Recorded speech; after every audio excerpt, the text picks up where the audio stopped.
Now we say, greetings everybody, welcome to Discussing Tabletop. Only a little technical hiccup on my end. Welcome, it's October 12th, 2024. I'm being joined by my wonderful friend and co-host, DiamondWyrm, once again. Alright everybody, we got a docket ready to talk about, and a lot of topics. And I guess, well, we were discussing something before the pre-show, in the pre-show, kind of like the chat we were having, of a little bit about DMG 2024, and I guess, why don't we actually... You mean about how I broke my green screen, which is why I don't have one right now? Well, I mean, that was before there. That was the previous thing. I mean, that's not a bad thing to discuss, but you know. I'm just really upset at myself, and so I keep beating myself up over it. It's fine. We all make mistakes. I know. But you had finally had a chance to like watch the DMG. I did. I honestly think it'll be worth it. It's a sad thing.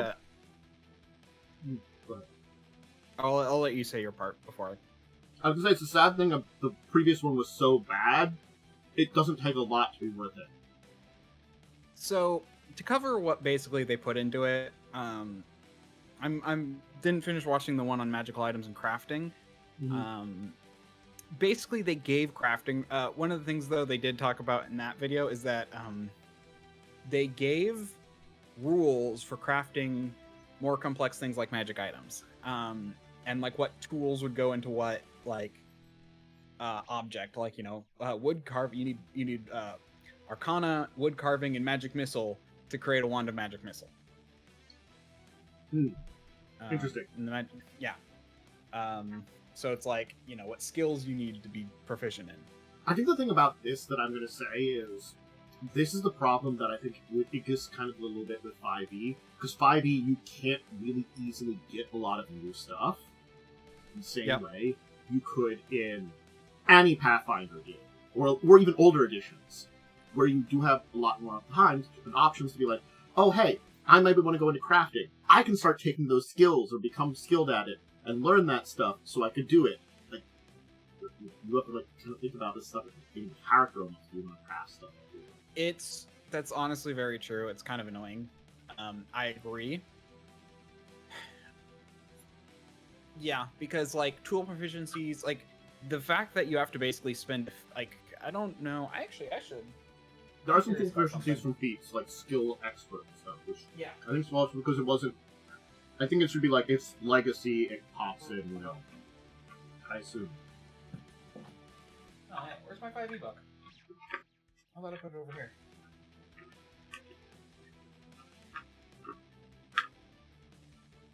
It sounds like it's better than nothing, but it's still not like. Anyway, it still sounds like they didn't directly itemize the pricing for magic items. Okay. Based on what they were talking about. But they said we give direct guidance on how to properly price them. Okay, so it's like, it's better than nothing, but it's not an actual price in a lot of ways? I think they'll give a price and basically say, like, what it sounds like they might do is say, wands will be about this range, and then based on rarity. They might have like a formula or something. Is honestly what it sounds like to me. And it's like, based on your setting, you apply this. I don't know. I see that not as... Depending on how much and how good of guidance it is, that's not a bad thing. I think it's the thing that, yes, having a set price is not bad because it helps people with it, but having a general idea of how to figure out with how my game works from a base value what my price should be. It's a little bit more work, but it makes sense then sometimes in my world, I don't mind that. Yeah. That's if it's done right, that's not bad. Yeah, so it sounds like that's what they're going to do. Like they might have listed pricings for some things, and they might I suspect that they're going to have listed pricings for certain unique items, like things that are hard to price otherwise. But I don't know. It's unclear. Bastions. I remember you saying like you thought it was weird how you could only craft in a bastion. That actually isn't true. Okay, good. It sounded like that from information. Yeah, no. basically, it did sound like that when they were talking about the bastions. They said, like you can, one of the things you can do as a bastion turn is craft. And it's like, okay. But it does sound like crafting, like the rules in the player's handbook, where it's like, oh, you have to spend a certain amount of man hours to work on something, is still accurate. So good luck. It still sounds like it might be good luck crafting if you don't have a bunch of people to help you. Yeah. Or sorry, I should say it's crafting expensive items if you don't have either a lot of downtime or a lot of people to help you. At least they specify that you can mix up crafting. Like, you can have someone craft your wood. They might have, like, your wooden base for a wand. You can have ball, etc., etc.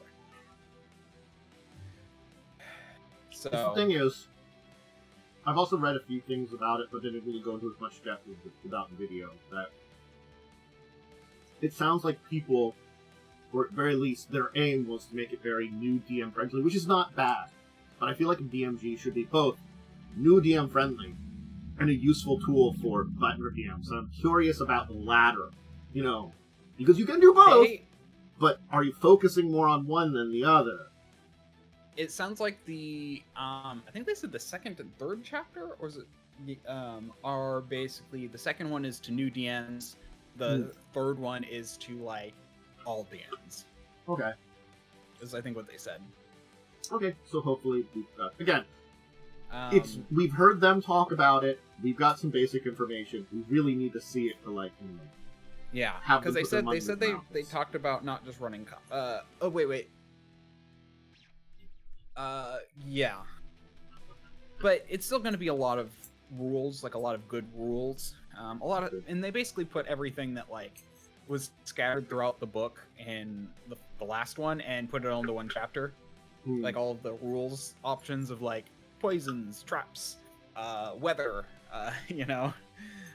all that stuff is now in one chapter instead of scattered. That's good. You mean it's sort of like it's how it should be? Yeah. No, I agree. Then you have what was it? Something that's kind of interesting is they, so the whole Greyhawk section, they also mentioned that there's going to be an index of basically famous characters, basically named people who exist. To be fair, I think that's a good thing. As weird as it sounds, because some people are like, "Oh, we don't need that. If people want to look into it, they can look it up online." But I feel like some people would go that way. But I like that. It's one of those things. I think it's this weird argument for lore I've kind of reached in this week. And I do want to talk about it at some point in time. Maybe I'll talk about it a little bit later on after we get through the news and stuff. Deeper discussion, but we're during our week in gaming. Getting into some of the stuff I wanted to talk about, it kind of was an interesting thing to see that, yeah, there is very deep lore to some of these things, but it's that weird thing of, even in a system or game or a place that has deep lore, Greyhawk has a lot of lore. It's like the oldest seven. Yep. Faerun has a lot of lore. They didn't really talk a lot about that lore, ever, except a couple of places, but Forgotten Realms has that lore. But I think, giving you a preview, a basic of that information, if you want to dive deeper, you can. I think that's why yeah, a simple, again, that's why, I usually shout out, oh, hey, Pathfinder 2nd Edition has their World Guide. Does it give a lot of deep information? No. But you generally have an idea about most places you could use for stuff that actually have, published material in the world. Yeah. I mean, it even has a little bit in the, the core rule book, the player's handbook, about some of the stuff for Pathfinder 2e. But yeah, no, so, what they said is, Autoluke, Vecna, the Raven Queen, these people will be explained a bit. That's good. Here's some important characters that you can or cannot use. Again, I think it's that thing of... It's... a lot of people, I think maybe this is another topic that we should maybe dive into for a deeper discussion topic, is the pre-made versus custom world that you make is a pre-made world, even if you're using it, it ends up being custom to what you want. You add so many little things to it, so many little villages, places. Yes, I can use the names and things of it, but my version of Korvosa is different than anybody else's version of Korvosa. Sure, the names are the same, but that's about it after that, you know? And maybe I use some of this information on these characters to help base my stuff, but I make plenty of decisions that make these characters different than what they would be. Yeah. And I think that's one of those things is that, like... I think there is this prejudice against, like, you know, people that make their entirely own thing versus sometimes people making pre-made things, and I'm like, they're really shouldn't be. Yeah, I have a little couple, like, shortcuts and cheats, but people do that too with inspiration sometimes. If I go watch a TV series and I'm like, that character seems cool, I'm going to make a version of that. Yeah, it's actually funny because Chris Perkins in the thing said, like, you know, you can have a core adventure, but, you know, you need to, like, tailor it to your group. Which is why I've often said, I know we disagree on this point, but I often say, even a book adventure, you need to rework a lot of it to fit your players and how they work. I think I think again, it's like the rework, it might not be mechanical reworking. And I think that's something that I wasn't thinking about when we kind of argued about it a little bit, is like I do a lot of behind the scenes thinking the way it should be displayed versus the way it's written kind of stuff that doesn't require me to write a lot of stuff down. So I'm still reworking a lot. I'm just not doing the same kind of reworking that maybe I do agree that in theory you shouldn't be redoing mechanics because they suck. That is something I agree that the module should handle. But I'm saying like taking a character, like, you know, swapping out one character for another, or because it fits a person's backstory, or, you know, that kind of stuff. Like, I think that kind of tailoring should always be the case. We'll have to talk a little about our deeper discussion topic does involve characters and backstory and stuff like that. Interesting. So, Alright, we should get to our topics. Yep. That's how we posted here.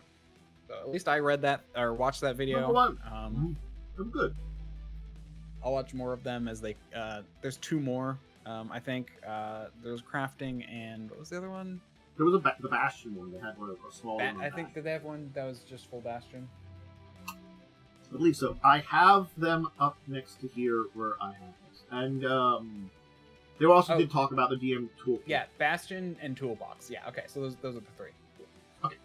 So this is a pretty simple topic. I don't think we're going to dive into it too much unless you feel like it. But basically, Wizards is teaming up with Extra Life for, you know, some charity event at the end of the year here too, raising money for children's hospitals. They're doing it through a secret lair, some cosmetics in D&D Arena, a game day stream. They're going to be doing it at Las Vegas MagicCon, and they're also doing some Ultra Pro charity products. It looks like... I'm just checking the secret layer. Did they show it off in the... I didn't put the... There's the... Hey, this thing I should remember to do that I did, and there you go. Before I talk about it. Anyway,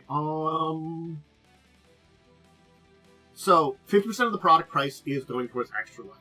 Alright. So there is stuff to unpack there. There's, of course, production and stuff prices in there. And I'm pretty sure there is a portion probably still going to Wizards. But, you know. Always. You know, it's still 50% of, like, $40, still $20 towards it for it, and that's not bad. I mean, like...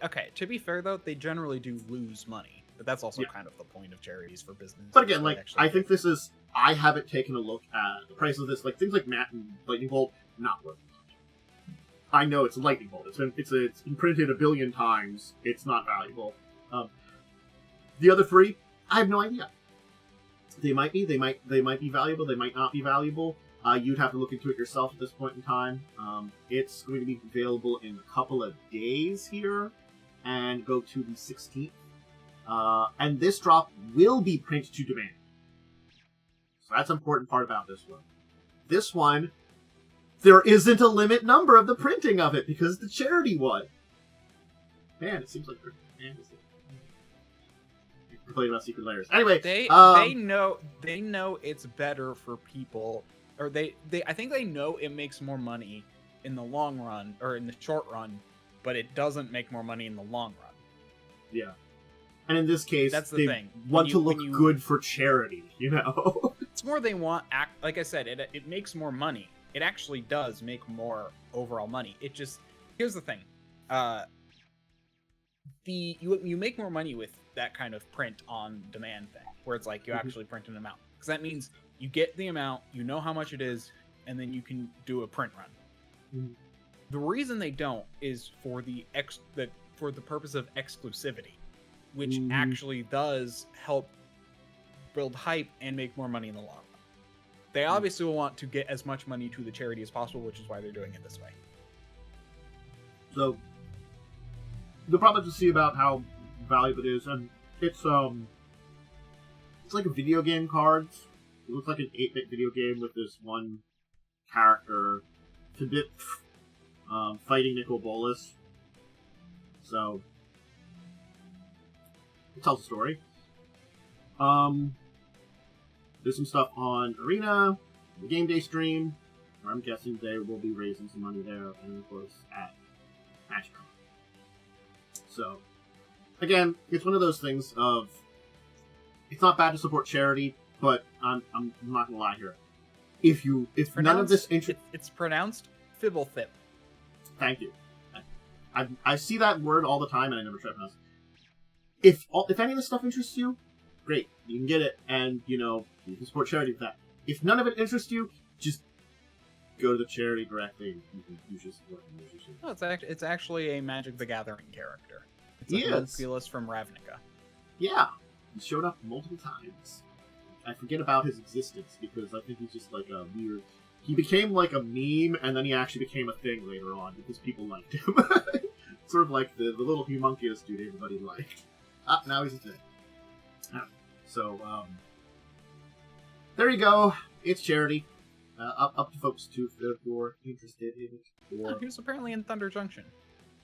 Yes, I remember that they had him.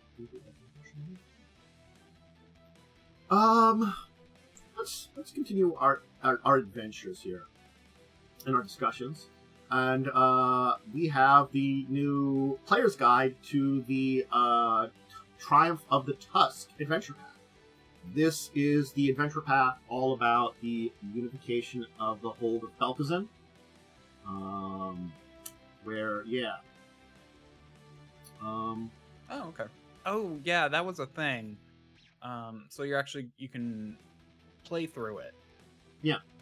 Yeah, and again, originally... Wait, does that mean they actually are putting something out that happened previously, rather than, oh, the day this is released is the day it happens IRL, but... What do you mean? Oh, sorry, like how they have the timeline being like, oh, hey, this happened on this date. We released this on this date, so this is when it happened in our game. It's basically our world's date plus X. Yeah, well, that's actually how it is. It's sort of like... I have to remember the exact... well, I know in comparison to our world and stuff, it's very easy to figure out the actual year, because it's just like 47 on our back year. So it's like 4724 in the timeline in Galarian. Yeah. You go into this. But, like, you can world travel to actually our world because of the entire thing with Baba Yaga, and I think it's the can't remember the name of it, the adventure path that deals with Rain Winter, I think it is, or something. Mm-hmm. But anyway, in that one, you go to, like, post-World War I Russia. So my point, though, is that this has already happened in some of the canon, right? Like the unification? No, not to this degree. Or is it currently happening? This is currently happening. Okay. This basically takes place right after the current leader of the Hold has tenuously created a kind of alliance between the tribes to hold off the Whispering Pact. But it's still a bunch of tribes getting along. He wants to make it into an actual nation, and solidify this so that it doesn't matter if he's in charge anymore, kind of thing. He doesn't want it. If he passes away, this alliance would probably break apart. It's that kind of tenuous hold. So the entire thing is, you as characters are coming in a event that is organized to help it. But I don't know the exact details because I didn't read all of it. They talk about a bunch of the different tribes and stuff, and yeah. Yeah. And they do suggest a bunch of different ancestries and stuff you can play, and class guys, of course, in the there's handbook and a lot of basic information. Some basic information about the Hold. So, interestingly, stuff to check out. I wonder. Yeah, and again, the thing is that they're also you could be an orc from Beltazin or from another place too. But I like players' guides. They're usually a pretty good idea of how to what are good things to know about. And what directions to take with a lot of stuff. So, and they do have some backgrounds related to this one. I again, because backgrounds are better in second edition, I like it more than they did with the background. Traits a little bit better, but still. Well, the backgrounds give you a feat. Yeah. And being slightly better and more useful. I don't know. I think it's a neat storyline. I mean, I don't know how crazy it does. It's supposed to the campaign is supposed to start in late spring of 2047-24. So this would have been back in well, again, it's a different year if we compare it to the actual thing. I don't think there's anything else to say about this one. Off the top of my head. So, all right. So if you're interested in this adventure path, it seems like a neat one. You can check it out, and you can certainly read the player's guide to see if it's something that you would want to do.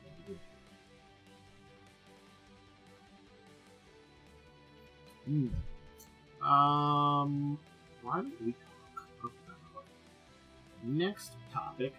Sentience D 2d20. So it's a 2d20 system. Sorry, I just needed to I'm very tired. Like I said, I spent the 2 hours before this rearranging my whole room, so I'm physically tired, so I just needed to take a lean back. I understand. Probably some stuff here I can remove from that. Yes. Well, you people in Twitch chat get that, and people at YouTube get them not linked to. Anyway, this is a Modifius game because it's a 2d20 system. The game is Sentience. It's a role-playing game about terraforming robots awakening to sentience in space. So, I'm guessing you play as sentient robots that have now gained sentience while you're in the middle of a automated mission. So it's before humans even arrive, the questions of forging the path, rebel against the humans, embrace your creators, explore where the hell you came up with a sentience and emotions when you're just robots. It's an interesting idea. Exploring something. It's very hard sci-fi, I think, kind of thing. So. Yeah. It's wow, it's almost like there's a thing called the Sentience. A group called the Sentient in oh my gosh, I don't know why this is just totally giving me Warframe vibes, because the Sentient are a group that were literally sent to colonize or to prepare Alpha Centauri for humans in Warframe. And they basically gained sentience and came back and fought a war.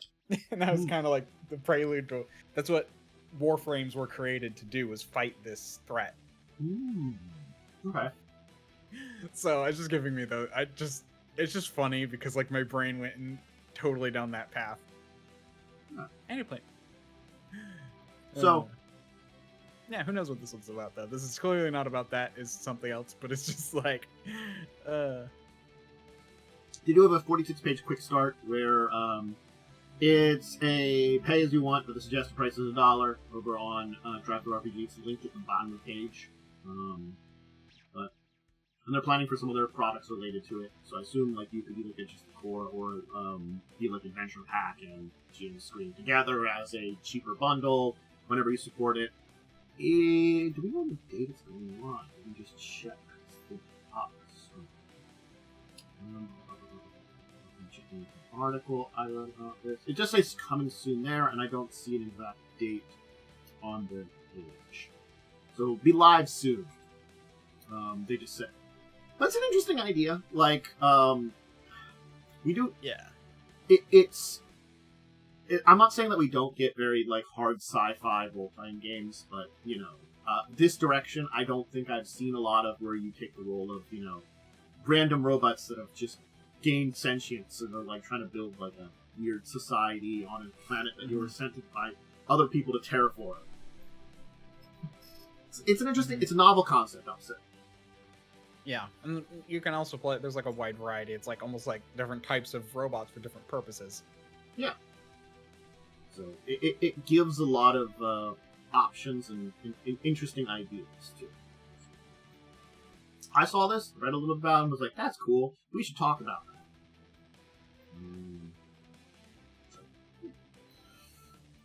Let's go to the next topic with Chaosium. Good old people that usually we've been thinking about Chaosium. We think about Call of Cthulhu, but in this case, we're thinking about Runequest. I like Runequest. Yeah. They've got a new big book, Dragon Pass in the Lands of Runequest. So, again, I haven't heard a lot about it. For me, personally, I haven't noticed when the last time they released the Runequest book, but it does seem like Chaosium has been doing a lot of stuff to release things for a lot of times. Yeah, I feel like it's been a while. I'm kind of curious now.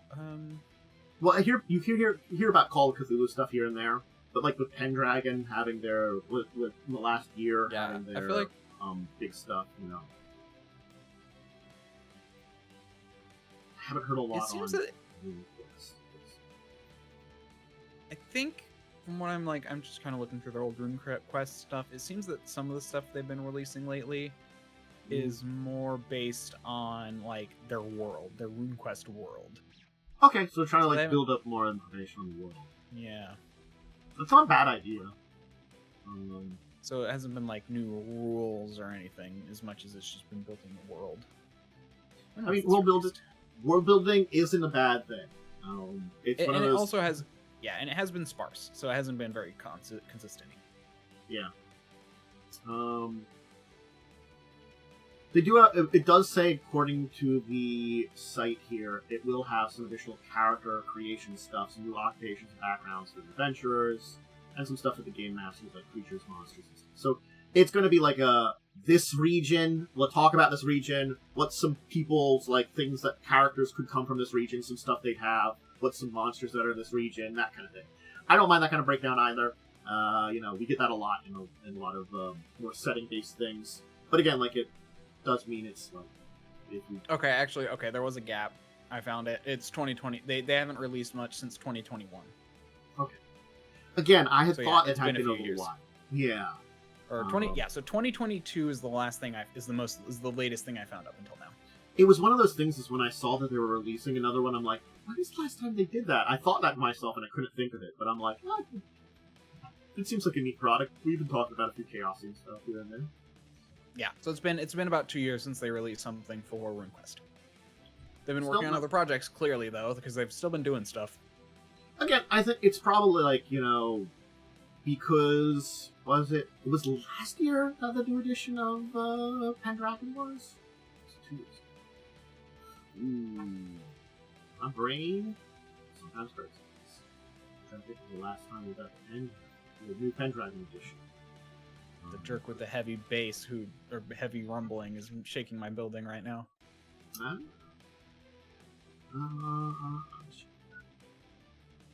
Oh yeah. Because we had the preview for 6th edition in 2020, and then last year we got the starter set for Pendragon in 6th edition. So yes, I think they were probably working on something like Pendragon. I assume bring back their thing. So I assume that kept them busy for a couple of years focusing on that. Yeah, personally, like as far as like Runequest goes, I like it. It's just as a GM, it's overly complicated in my opinion. Okay, it's one of those systems. I was just gonna say it's one of those systems I've heard plenty about and like read a few things about, but I've never dove deep into the actual mechanics. Yeah, like I feel like you'd get good at it after a while. This isn't not one of the first. I'd probably put this definitely in an early category of RPGs I played. In fact, I played this before I played 5th edition.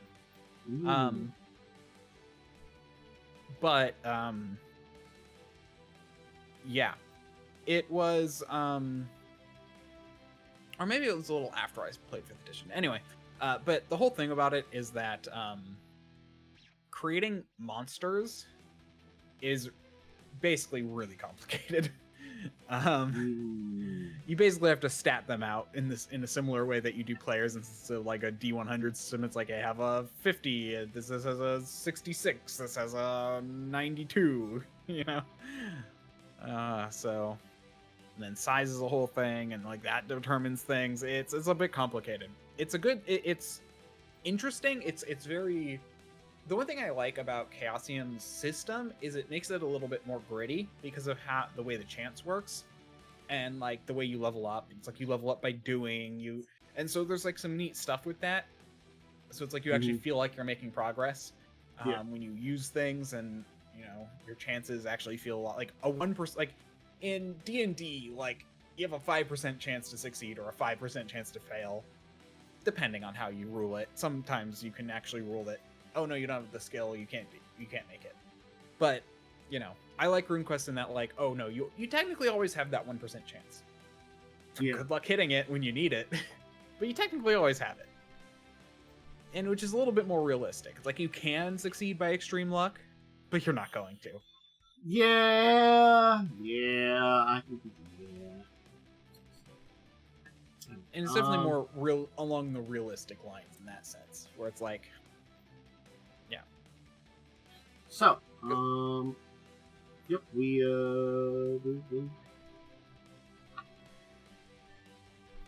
Anyway, moving on. I was gonna say something, and then my brain was like, "What are you saying? What are you doing?" I don't know. Anyway, so Japanime Games is giving us a very. They're hitting on a train that's kind of starting in the anime world. I have to kind of say, people have been moving away. People have been feeling like it's moving away from direct things like the isekai genre, which was very prevalent the last couple of years, into pure fantasy with stuff like Freerin and stuff like that. And Delicious in Dungeon, those two are very popular ones. So they're kind of like, again, they might have been already kind of following this, but this is a very like fantasy anime kind of inspired RPG that they're doing. And it is going to be a 5e based setting, so they're using basic 5e rules. Hey, you know, it is the system that a lot of people use still and nowadays, and will continue to use.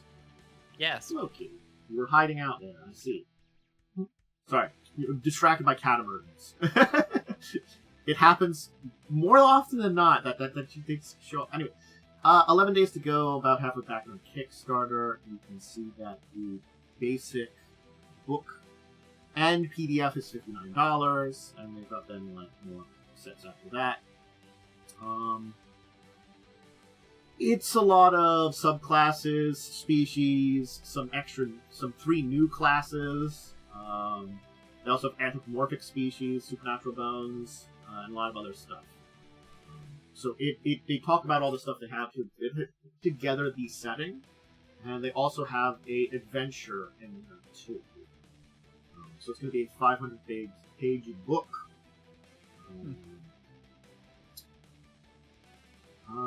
It does seem as though like they have tasks like RPG and fantasy, right? There are people that know that more too for some of the writing, so help give it you know, a good fantasy feel, especially because again, hey,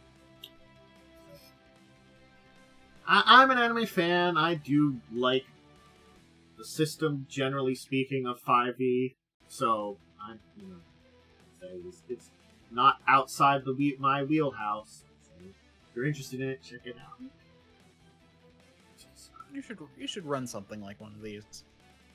I keep thinking of bringing out my Besum, but I just keep not doing it.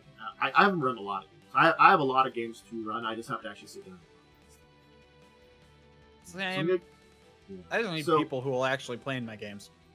Ooh, the curse of that one. That's a curse of. That's definitely. It's the weirdest thing when like I feel like most people are like, oh man, I can't find a GM, and I'm like over here being like, come play with me.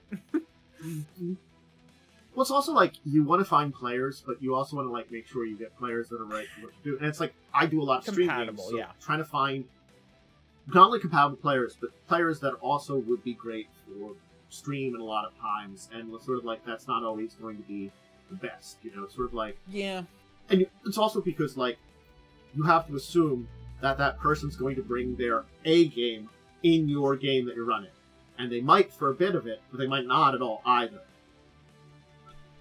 If they're bringing their C game to your game, it's not going to help. Sometimes, so like something like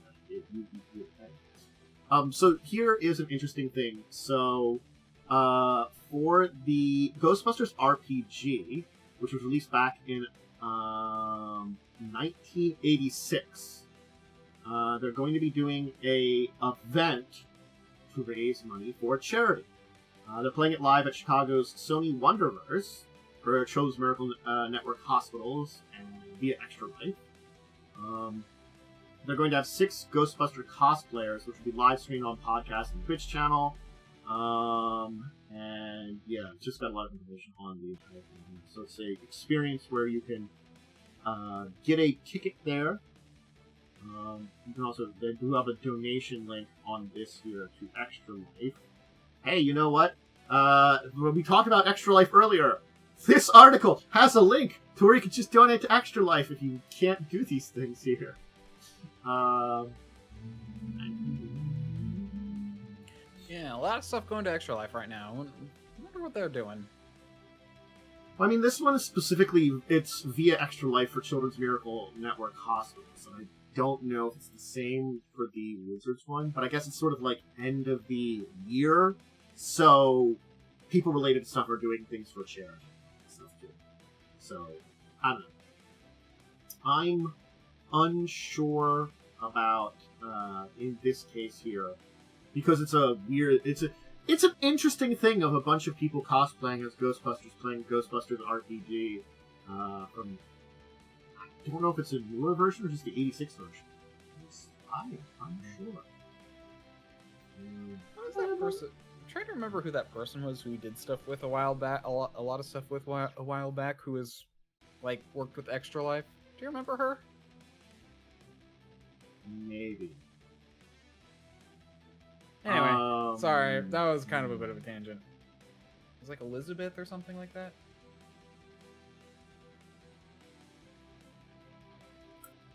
I'd have to remember, and it might be like I'm remembering their name differently. Like I'm remembering maybe their handle or something in my brain, and that's a problem because I'm bad with names, so I'm not going to remember what.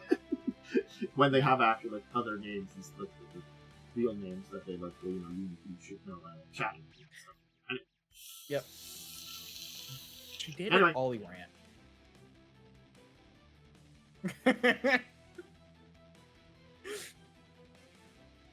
I don't remember Ollie being in a relationship. I may have missed that.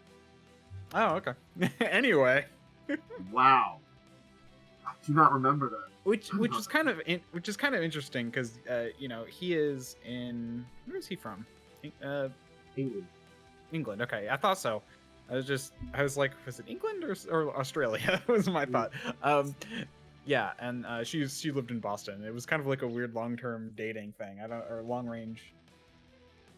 I might not have met them. It might have been in a game I wasn't in from those years ago.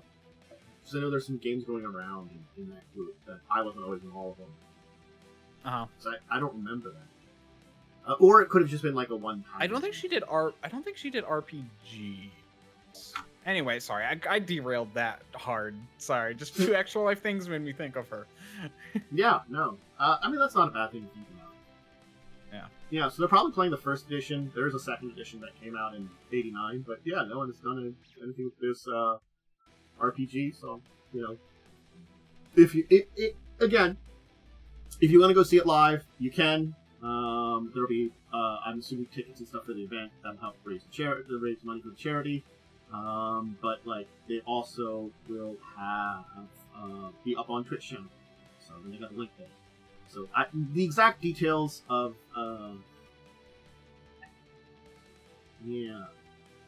so it says like they talk about the place that funds it, the Sony Wonderverse. It has taste, sip, experience, theme events, which include food and drink and other activities along with the actual show. So yeah, again, you would probably have to look into Sony Wonderverse to see about like you go see it live, experiences.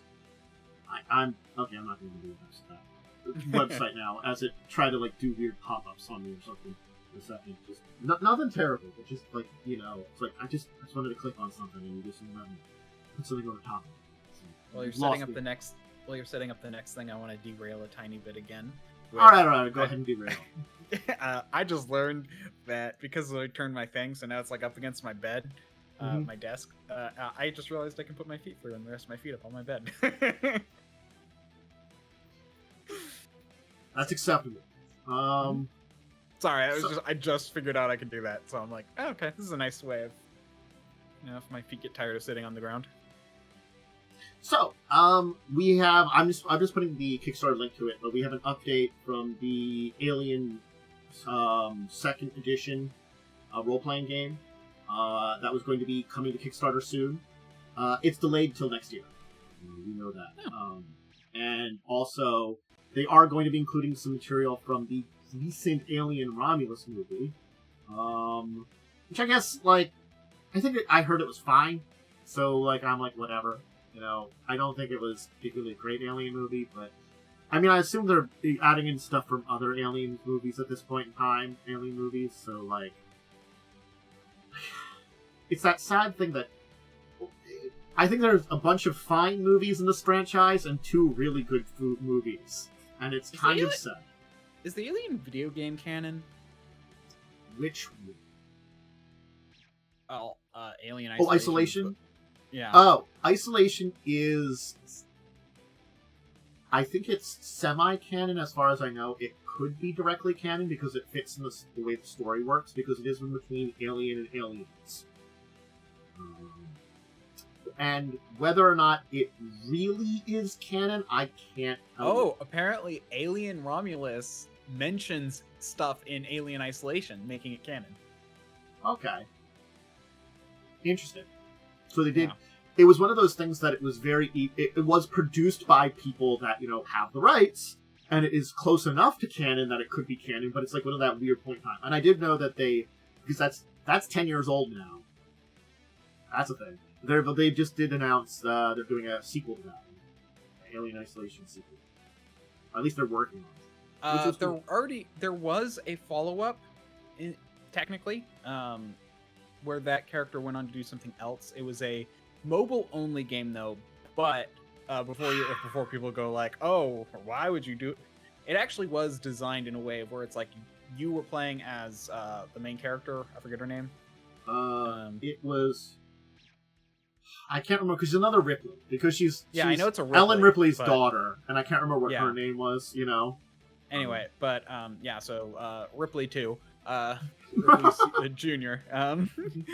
Is basically she basically got trapped on another a different space station with it, but she then tries to guide other people through it. So it's kind of like you're watching through a camera. Okay. She can't directly interact. I got you. So it's like it makes sense, but yeah, technically I think that is the an official sequel. That's just It's a spin-off sequel. it's technically chronologically a sequel, but it is more because it's usually things like mobile games and other stuff like that are kind of considered like side things. It's like there's a million Kingdom Hearts, but there's only like 3 main games and going to be like a 4th one, I think, too. But then they have like a 97 spin-offs on different systems. But I'll tell the story. Yeah, well, but those are all also canon. Like, as for those. I know they're all canon, but I assume, at least at the time of its creation, it was canon to the Alien Isolation game franchise. Whether or not it will be for whatever sequel they may or may not make, because, again, just because they've announced it doesn't mean it's going to come out. Yeah. But with the 10th anniversary. But going back to this here, again, I have nothing against adding Romulus stuff in. If they need to delay it, they need to delay it, you know. It was going to be coming out soon, so they're planning on now spring 2025. So it's a little ways off in comparison to what they were originally planning, but I assume maybe they felt like it needed more time to cook. They want to do some more updates, and maybe adding some stuff from Romulus in is part of that too. Especially if, like, you know, people in the like the franchise holders maybe like split them some money to do it or something, or maybe even didn't, like pushed a little bit for like, you know, I don't know. There's a billion reasons that could be why it's delayed. Yeah, or it could be like they made a deal about extending the license if they did this or something. Yeah. So, you know, it's still going to come out. Just if you were waiting for it to be coming out, probably onto the Kickstarter to go live relatively soon. It's going to be quite a while. So, at least like 4 or 5 more months, I'd probably say.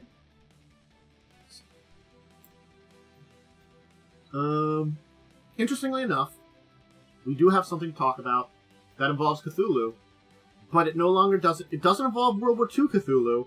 No. It involves the Napoleonic Wars. Yes. I didn't know this was a thing until I saw this adventure for it. It's Mon Dieu Cthulhu, where it's being set even farther in the past than I think it's probably from the same kind of people that did Arkham Cthulhu, the World War II Cthulhu one. But this is like Napoleonic War one. Mm-hmm. So we're even farther in the past dealing with Cthulhu. And they do say they're coming out with a bunch more products soon. It looks like under this one. Yeah, so. I mean, that's not crazy, because, I mean, Call of Cthulhu has a whole book dedicated to how to run this game in different time periods. And again, I don't think that's a bad thing either. I kind of find it hilarious because they went for, you know, rather than the Germanist French, you know, of course, because for yeah.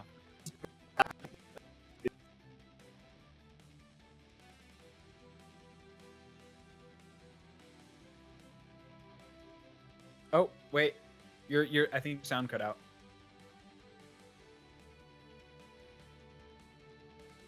Hey, this is why I'm listening to you now. Hey, there we go. I'm working again. Yeah. Yeah, there's a weird fritz, and then I heard like a weird and then I'm like, and then suddenly I didn't hear you anymore. I'm like, wait a second. I don't know why I had a fritz even. What did I do? What did I put? What did I do? It's that problem that I got, like, newer headphones to replace these, but I gotta, like, get an adapter, because they are, if I want to try to use them, because, like, it's so hard to find, it was so hard to find a USB headphone. All the one is a headphone jack. And when you put the headphone jack, it switches it to, like, it doesn't, the sound isn't what I want it to be. Probably because your computer only has mono. Mono jack. Yeah. Yeah. I looked into that, and it was that way. You know, it was like in one ear, and I'm like, well, I can't do stuff with this, so I either have to find an adapter or another one. Yep, it had a mono jack. Yeah.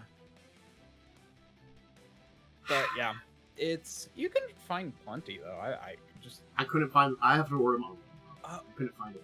Oh yeah, that's a good point. Yeah, I was about to say, I'm like, Amazon has a ton of them. I'm like, oh right, yeah, ordering them. I was trying to make it easy. But, like, I probably should just think about actually, like, ordering it now online, just because these still work fine, but I assume maybe a little bit of the Fritzes and stuff are related to issues. Or something. Mm-hmm. I don't know. But back to this one here. No, I love saying, like, cool. It's, a lot of interesting setting stuff. I think I was saying that this is a little bit of it's a different kind of war, too, because it's it is, like, Napoleonic era. Yeah. So it's a different kind of battle. But nonetheless, it is one that has a sword. Yeah. It's interesting. Yeah, I mean, the idea of different eras is neat. Mm-hmm. Okay. We have a couple more topics to finish. The news topics is. We'll start with this one here, which is by Monty Cook Games. Good old Monty Cook is giving us, here's the link to it. Keep it, the Magnus Archives role-playing game. Oh yeah, we talked about this, I think, a while back. I think we did mention it, but, we mentioned it. It was like, I think they released something saying it was in the works, basically. Yep. It's going to be launching on October 30th, so we now have a date of release, and they have pre-orders for material, and it looks like you can get you can get the free preview now, if you really want to. So they have a free preview up, aka they get a starter or a quick start. I mean, it's the same. I need to go back and listen to more of these. I've only listened to, like, the first 2 seasons. So it's an 18-page little, like, starter system. Monty Cook using the Cypher system if you want to check out. I see what it is. They give you, like, the glossary, it looks like, or the table of contents for the actual book, and then they give you, like, introduction, basic concepts, a glossary, and some character stuff, so you get an idea. They kind of skip around with, like, 18 preview pages from, I guess, the actual book rather than an unowned Kickstarter, just to give you ideas. Okay. That's not bad, that's neat. I guess that's an easy way that you don't have to make another quick start or something like that. You could just be like, here's an 18-page preview to give you an idea of what we're doing. Enjoy. Lots of neat pictures. That's neat pictures. So if you are interested in it, again, I think we did talk about this some time ago. We have the release date now, and a pre-order if you really are going to dive into it. You can check out the link there. And one final main topic today, which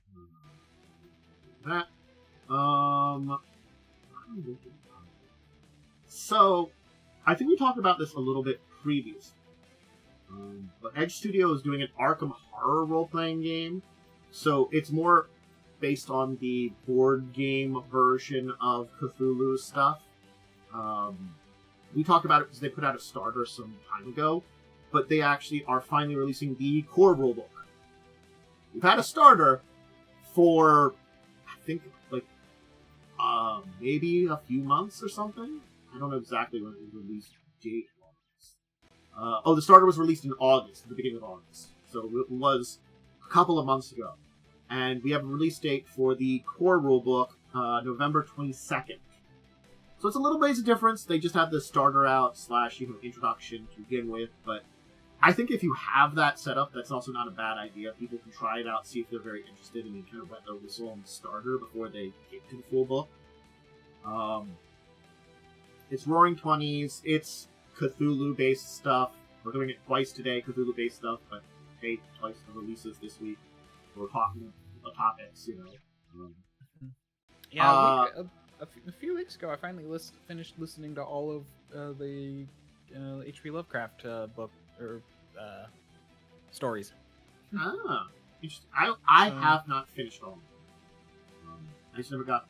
I read a few of them. That was many, many years ago. So it's actually funny because, like, I think I listened to them in chronological order. And I'm like, man, when is all the stuff that like people base stuff off of coming out? And then I'm like, oh, or gonna happen. It's like it's all in the last bit. He kind of turned it into a thing mostly towards the end. Yeah. It's a 256-page book with all their kind of mechanics and stuff. It's a D6 system, and it's supposed to be narratively driven, and will retail for $50. So, not a price for a physical hardcover book. You can...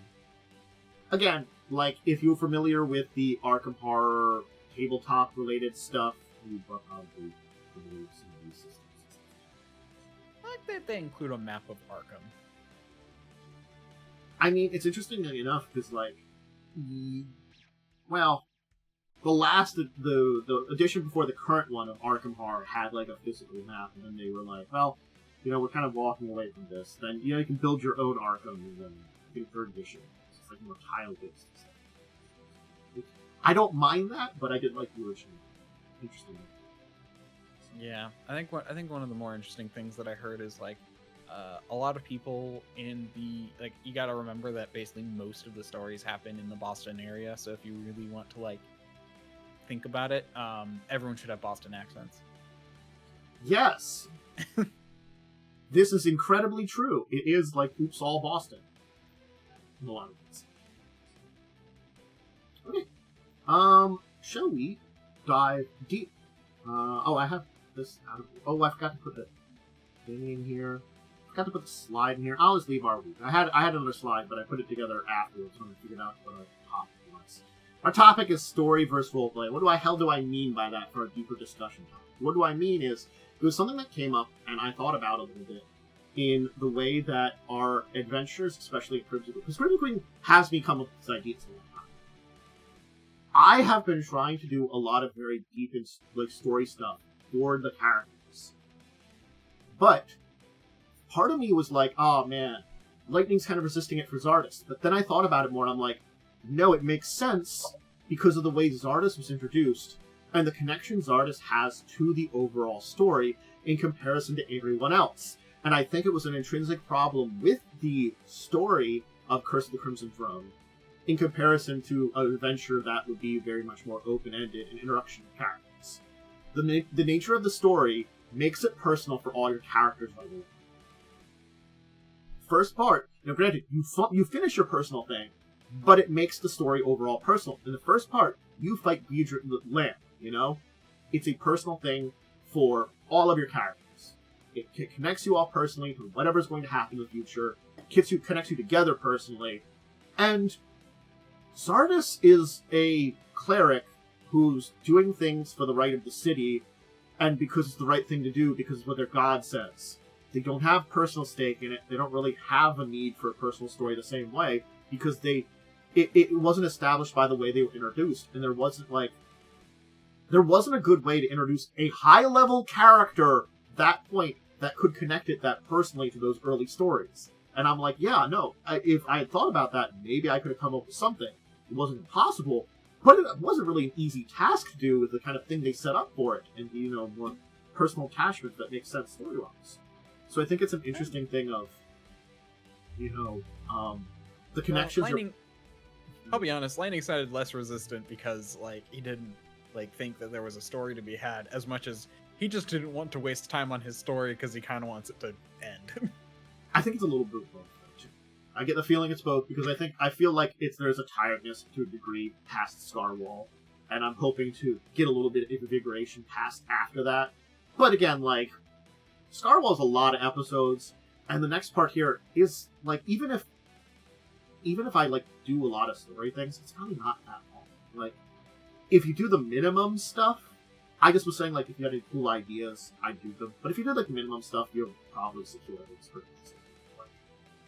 releases a lot of major tasks to do. Yeah. And there's something though to be said about different players liking different aspects of the game. Well, I don't think Lightning likes to have a personal story, at least not for this character. I think that's the thing too. It's sort of I have been in plenty of games where Lightning has had more of a personal story. Even in Buccaneers of Shackle State. Lightning's character started out with a much more personal story, but in that case, the character really wasn't working well. That was, me again. I made pictures where players had better characters. It doesn't mean I allowed them to have characters that perfectly worked within the system to a degree.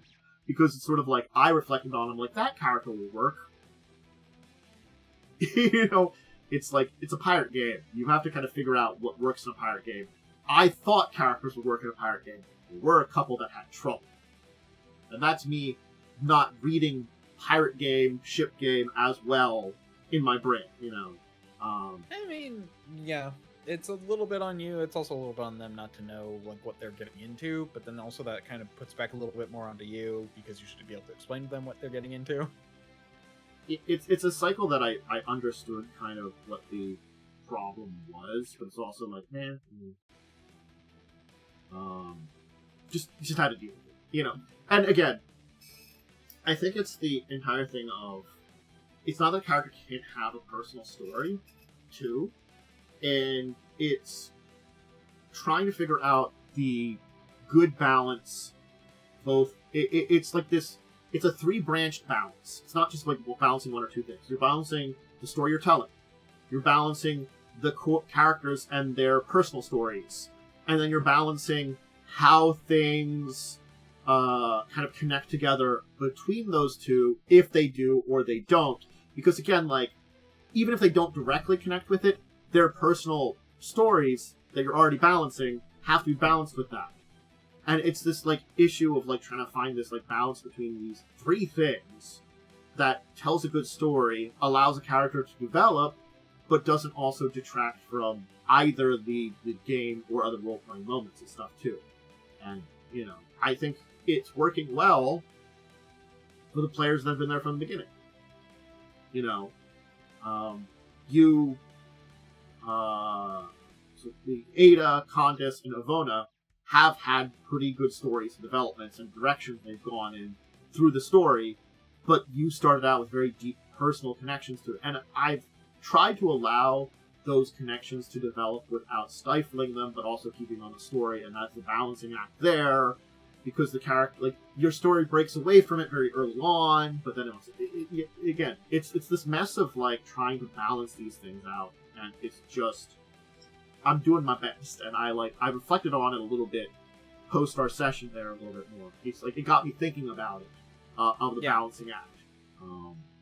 Yeah, and I think a big part of it too is what characters like, because I go back to what I hear a lot of people talk about when they do their archetypes, or when they talk about player archetypes. They often talk about an actor and a storyteller as two of, like, the more story-driven kinds. Mm-hmm. Actor being people who want a character, they want the story to revolve around their character to at least some degree, versus a storyteller who wants there to be a clear story but doesn't necessarily want their character focused on. Mm-hmm. And I've always felt Lightning fell into the second category. It doesn't mean he doesn't like his character to have character, but the bits I've seen, he falls into the second category a bit more. Nobody falls into any category entirely, but it's this weird thing of also, like, and yeah, it's sort of like, I don't want to force Zardes to do anything that they don't need to do, and I think, like, I could have had a follow-up for the scenes we had earlier, but I feel like Lightning's entire thing is, we've had those scenes, we don't really need a follow-up, it will just be post-adventure, and I'm like, yeah, that's fine. We had a little bit of character development, we had a little thing about it, Zardes has got a path, we can finish up the game without doing it. And that made sense, too. It's sort of like, how much do you want these things to do stuff? And how to dive into these things and do it. What was I going to say then? I read it kind of like, I have played, and it's been a few years both, but I played a lot of role-playing games with Blaze. Blaze, I feel like I can compare to Lightning in a lot of ways. Both of them can be very vocal, but most of the time generally let, like, the more vocal people do their things and then speak when they need it. And the thing is, though, like, I had a lot of times Blaze, and Blaze would be very quiet, kind of be on their side, do their thing. But when, like, it's like you give them the opportunity, they're not against like throwing themselves into a character moment. It just depends on like what's going on in the story, and certainly like sort of like, you know, the attitude and stuff too, you know, and the situation you're in too. If we're not feeling up for it, if you're having troubles with the game, or like not, you know, it's like you're having fun overall, but there's been some like troubles in the game because of like bad rolls, or like, you know, like maybe a tough encounter that really got you like, you know, kind of miffed or something like there too, just because of certain things, that can like hinder an opportunity for like role playing and stuff, even for like most of us that like the character stuff.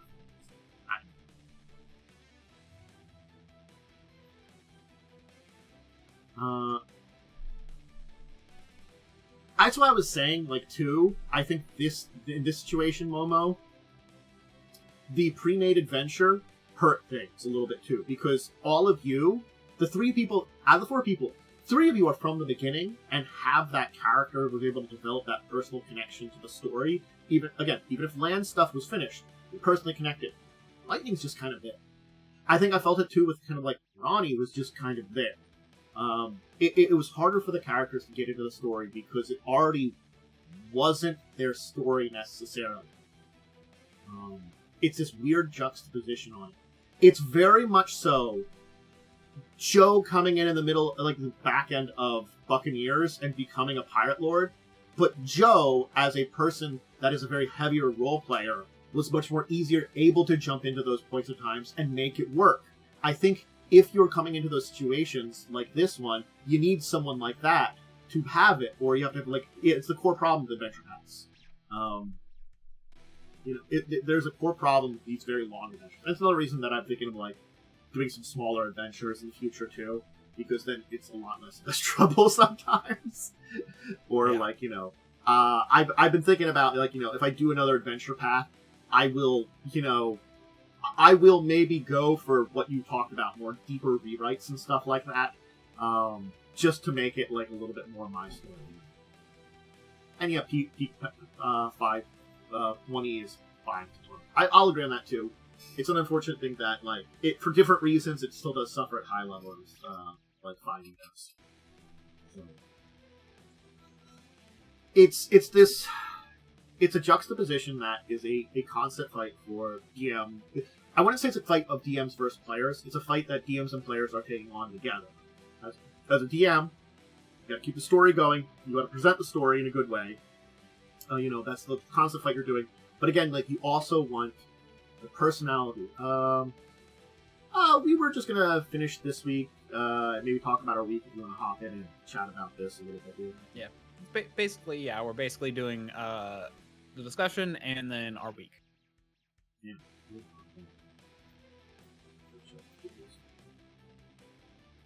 Hello. I was gonna. I hear you twice. I gotta mute the stream. Yeah. One thing I was gonna say that was also, like, you're talking about longer adventures. I'm just like, have you considered doing a few of the, like, one-shot ones, like the ones that are like not one-shots, but like shorter. The one Pathfinder releases single adventures.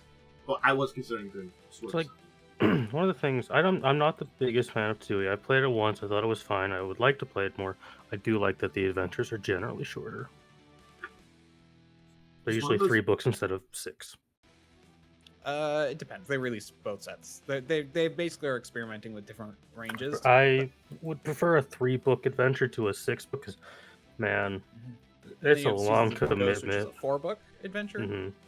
Yeah, it's like I've gotten better at running them, but it's still very long. Like, it's what episode were we talking on? Call and Shackles was 2 years. What number are we on? What number are we on? I just want to mention, this game has lasted for about 1 year. I think a little over at this point. Salt and Shackles was a 2-year-long game. We are on we just had episode 49. Okay. So, considering it will the be fact a that little. We had a few breaks. That's honestly, probably about a year. I think, and again, like, I'm like, I could probably get this done between like 6 episodes. Because again, like, there are like some of these things that I have like listed of like stuff to do 10 for episodes. I will jump in front of the metaphorical bus and be isekai into a different game. I'm gonna tell you, like, some of the things I have listed for doing for the rebellion are like pretty non-starter. Like, you I just have to assume tell it's me what you're doing. pretty simple stuff.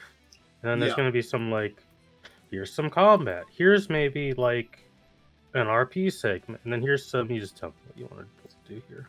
There's like 2 RP segments, a combat segment, and then either a combat or RP segment. Because that's how I would handle something like this. As opposed to, you know, all of Hell's Rebels, which the first 2 books are like, build a whole rebellion, here's some really bad rules for it.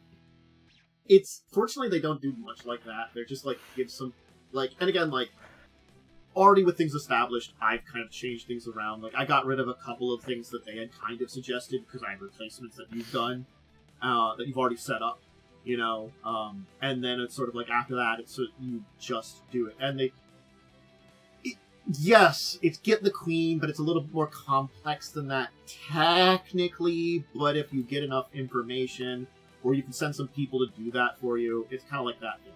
It's really like, it's not like getting the queen, it's like to dethrone her, there's like, you have to do things like, right, according to their rules of Corvosa, so there's not like a civil war kind of thing, you know? So, there kind of will be a civil war, but at least, you know, like, it's that weird thing. You don't want this to escalate even more to, like, right now it's 2 sides. If you don't do things right, the groups that are together now, if they win, will maybe break apart and start fighting each other, kind of thing. You don't want that. We'll get into that during the game. We'll do that next time. Yeah. But it's a. I don't think there's a lot of sessions left, and yeah, I do really actually regret the way that this adventure started. I actually don't really like, now that I've kind of gone over them, the way that the 2 adventure paths that I've run now have started. Actually, 3 of them. The only one that I can say I half enjoyed was the one where I don't even know that. I guess that the adventure that was probably the one that could still work.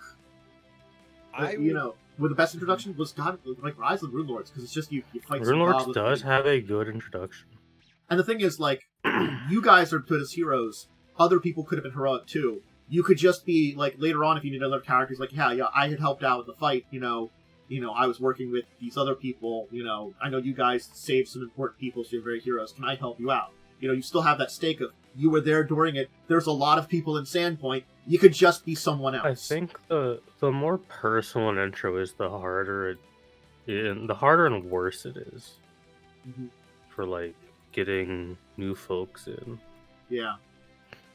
Because, I mean, in the game where we had a lot of character switching, and we did kind of have RP, and then till, like, you know, the 3rd book where we were down to 1 original character, 1 or 2 original characters left.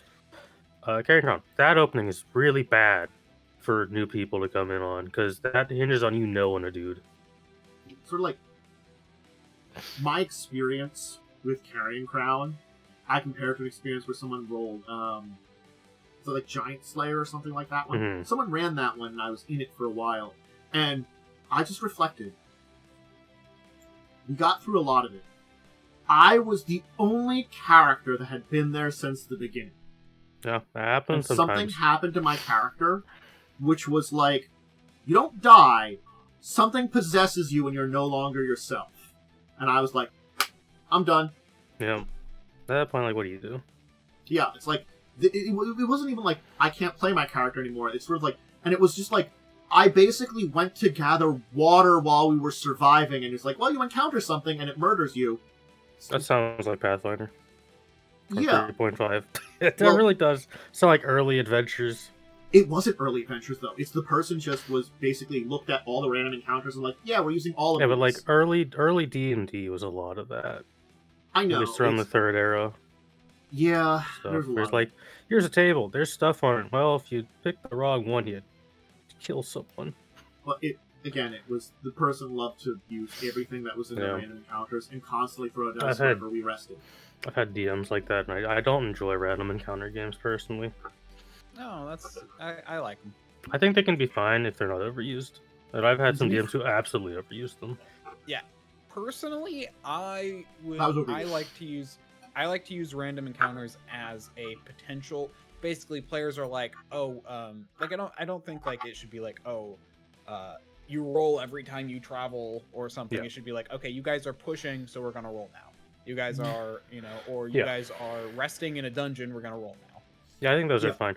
There's like you're walking from like Waterdeep to I don't know whatever city's next to Waterdeep in Faerun. I genuinely don't know any cities outside of the 3 where everything happens. You're not gonna like most of the time you're not gonna encounter like anything actually that deadly. Yeah. It doesn't mean you couldn't have an encounter, but that encounter is probably going to be more role play than It's like actually a threat. in our game, we have done some walking. Quite a bit of it actually. There is feasibly very little on a random encounter table that is like a threat to our level of party. So there is no point in rolling at that point. Yeah, it's one of those things that like they actually do give random encounter targets for these like areas, but I'm also like thinking to myself, I'm like, every time I see them, because like later and later in books, they're higher CR, and I'm like, yeah, areas just don't get more difficult. No, it's like this isn't Monster Hunter. This isn't the world of Monster Hunter. This is a mostly civilized nation. Like even like going to the Hold of Belkis, and I'm like, if you encounter a team of orcs, they're not going to be a threat to you. I don't have to roll that out. You know, like it's just not going to be a threat. Just come chuff. There's a certain point where I just don't use random encounters anymore. Unless it's a dungeon, and then I feel like it's fine to do that with wandering monsters and whatnot. Yeah. I here's the thing. I am someone who enjoys combat. Yeah. I enjoy combat in games. Give me 1 second. Mm-hmm. It's this weird thing of like, God, Corvosan street encounters. What's the high-level Corvosan street encounter? Like a wizard? Okay, I see. So they do something for the Corvosan street encounters. They have the percentile dice go up higher, and basically, if you are in a later adventure, you add percentages basically to it. Mm. So it goes up to like 130%. So that way it maxes out. If in the first adventure, CR 7's the highest you can find. Okay, that's fine, I think. Yeah. For just streets. You're not like a level 15 dude at that point. Yeah. The Hold of Belkazin, the lowest average CR is 6. The highest is 16. Well, I mean, what the hell is going on the What is a CR? Okay, what's going on? I'm not know what CR 16 monsters are in Pathfinder. Hold on. It's a war swarm. I don't know what a war swarm is. It's the best area. So Hold of Belkazin, the random encounter. I'm looking at the chart now. The highest one is a CR 16 in the whole. But granted, that's only 3% chance or 4% chance. But I would say the average for it is like around CR 13. And I'm sorry, I'm going to go back here for a second. I saw this under the Cinderlands. The Cinderlands, they suggest as a possible thing to encounter is, of course, an orc warband. A CR 9 encounter of orcs coming into the Cinderlands. Okay. That is nearly the lowest CR in the whole. What the hell's happening to all these poor orc warbands? They're all dying to things. Everything would murder them. That is like the problem. Like, random tables do get a little bit silly. Would you actually like break it down and think about the higher end ones? Yeah. It's fine though. I mean, I do like me some combats. Why I've been looking to try and. This has been a nightmare for me lately. I've been trying to figure out how to set up 2d10 instead of 1d20, and then you take out levels, blah blah blah. For Pathfinder 2e, literally it's impossible. But yeah, so I might have to set. But I like the fact that Pathfinder does have what is it called? A variant rule where you basically don't add your levels to everything, making things a little bit more like 5e. That's the one thing that bothers me about Pathfinder and stuff as it currently stands is just how annoying it is to me. How it's like, oh yeah, no, this creature is literally like so below you. You can do whatever you want. again, It's like the only thing that The bothers me. Xanathars have what? Do I have a DMG? I'm gonna look at some of the 5e ones. Master. Do I have my? I do have the DMG. Okay. I'm gonna say something. I'm not thinking back. What was I gonna say? Oh, I think it's the thing, like, getting to this, like, entire random encounter, which we can try to link back into the original topic at hand, because random encounters are a very good outside of story thing. I think the entire thing is, I don't think random encounters are necessarily bad, but they should be realistic to the region you're in, or whatever's happening, and should tell just as much of a story of them happening. Like, oh, I'm in a place, again, like, if Scarwall was shorter and smaller, I might have done, like, and I was going to use some of the random encounters. Oh, hey, some of those, like, Minotaur guards show up or something, a random encounter of them as they're hanging around. They're on their own patrol route. That makes sense. Yeah, like wandering monsters is, I think, actually fine. Or, like, if you're out in the Cinderlands, one of the big top predators is blue eggs. You encountered some of them. Yeah. You can encounter another one. It's a top predator. Sometimes they hang out together, sometimes they don't. It makes the place dangerous. Getting random encounters from our original topic. We got a random encounters. Yeah, it's somehow. But heading back and maybe like trying to live the idea of like you building the adventure. Certainly, again, no matter what your characters are, even if it's mild, you do want to make a story personal.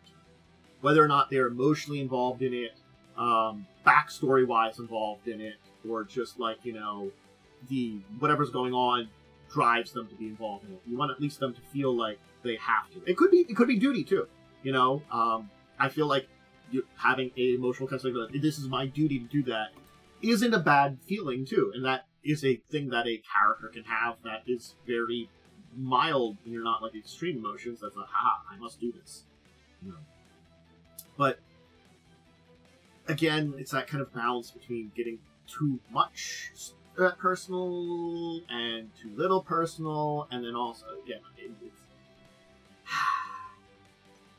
I just, again, was reflecting on this week because of, after we had Wednesday, it made me think of this more, especially because it's sort of like, I as much as I understood what Lightning said, I was kind of like, I had some ideas for something cool, but then after, like, I thought about it more, and I'm like, I understand, not only, Lightning, a little annoyed with the entire Scarwall thing.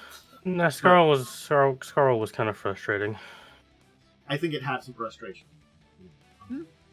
Which I think it could have been a lot worse, and I did my best. If it was half the size it was, I think it would have been perfectly fine. But it's just the fact of how big it was. For me, at least. And, well, here's the thing for me. If it was actually also a lot of full, dead space. It wouldn't bother me how big it was. Rooms that had literally nothing in it. Yeah, there's so much that was just check, open door.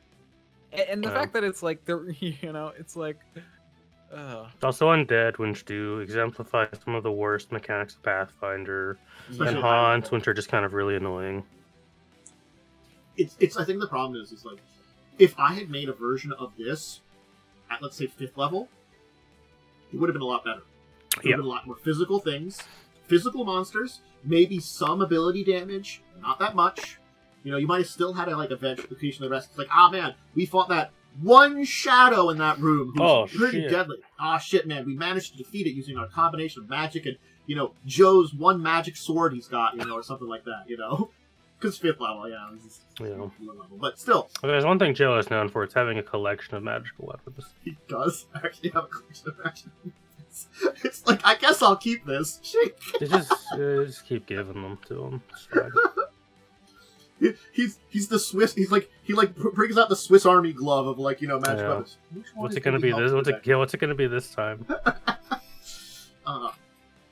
Yeah, I definitely think it's just the situation was just it exemplified a lot of issues, and we've gotten through it. But again, I could feel the stress in it. I wanted to hope that the personal stuff would bring us back to a lot of that stuff too. But sort of understand a lot more about, like, you know, the feelings of Lightning's character. I thought about it more, and I understand that more, and it's just this, like, balancing act sometimes, and figuring out... Was there a way I could have made Zardos have a bit deeper connection here? Maybe? I need to. That's also, like, another question for adding that new character in and, like, getting them, like, that connection. Was it necessary? Not really. Maybe it would have helped for something like this, too, but, like, I don't know if it really would have helped overall. It's just a weird point for it, you know? I don't know. Adding new characters is always Adding new characters is rough. It's always a rough one. Well... Yeah, I mean, I think there's just a big thing of, like, part of me always goes down to it depends on the players you have. You clearly have a lot more people who are more interested in well, actually, no, you're kind of half and half. You have half the people who are interested in roleplay and half the people who are more interested in the story. Like, Joe and I really like to play our character, whereas Lightning and Momo seem to much more prefer to interact with the story. I want to interact with the world and the story first. Yeah, that's what I always love doing. Yeah. Yeah, I mean... It's just how it is sometimes, right? And you can do those people together. Like those don't clash. Absolutely. No, it's worked out fine for most of this adventure. Those clash a lot less than other types. Mostly, I think the only hiccup was Scarwall. And that's because we played a lot into Joe and I's appreciation of the combat. Joe and I really liked the tactical. You guys like combat. Nothing wrong with that. And then there was some good combats in there. I just think there was also some really bad combats. It's just the problem of bad combats. I'm playing a class that can't really be tactical because I point at a thing, it blows up. That's me. That's what I do. I don't do anything fun in combat. Mm-hmm.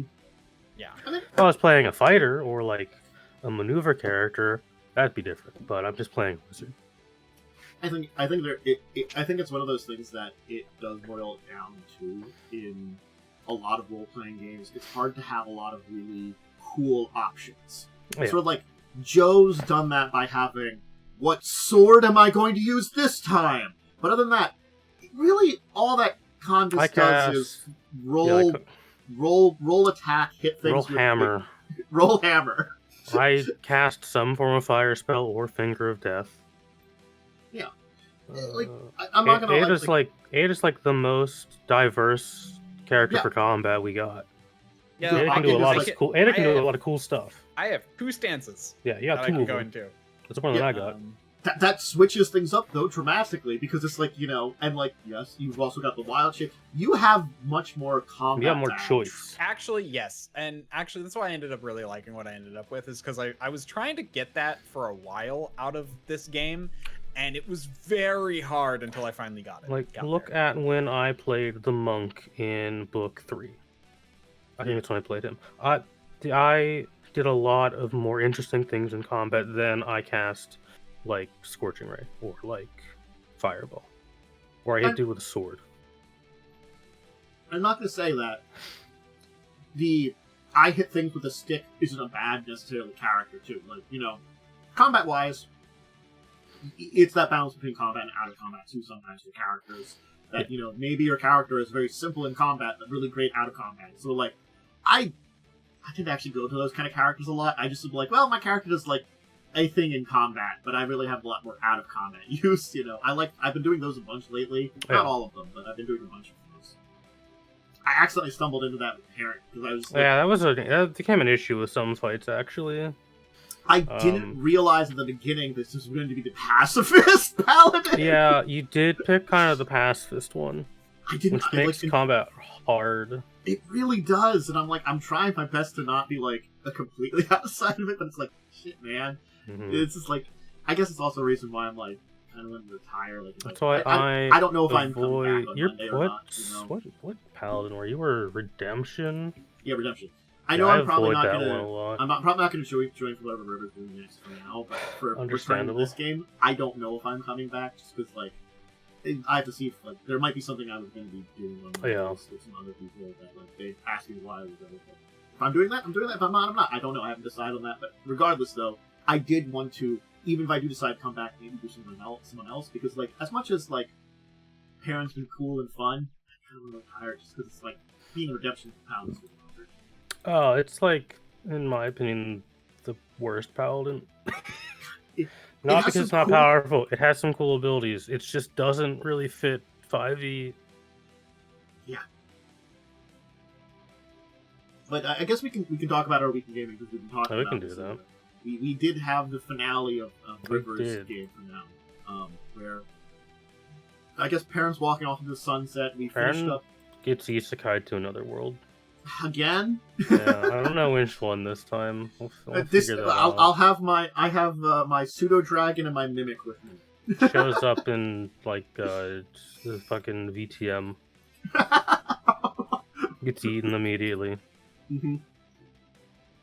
I don't know. I'm like a high level. You join like the Pope's organization, mm-hmm. whatever it's called.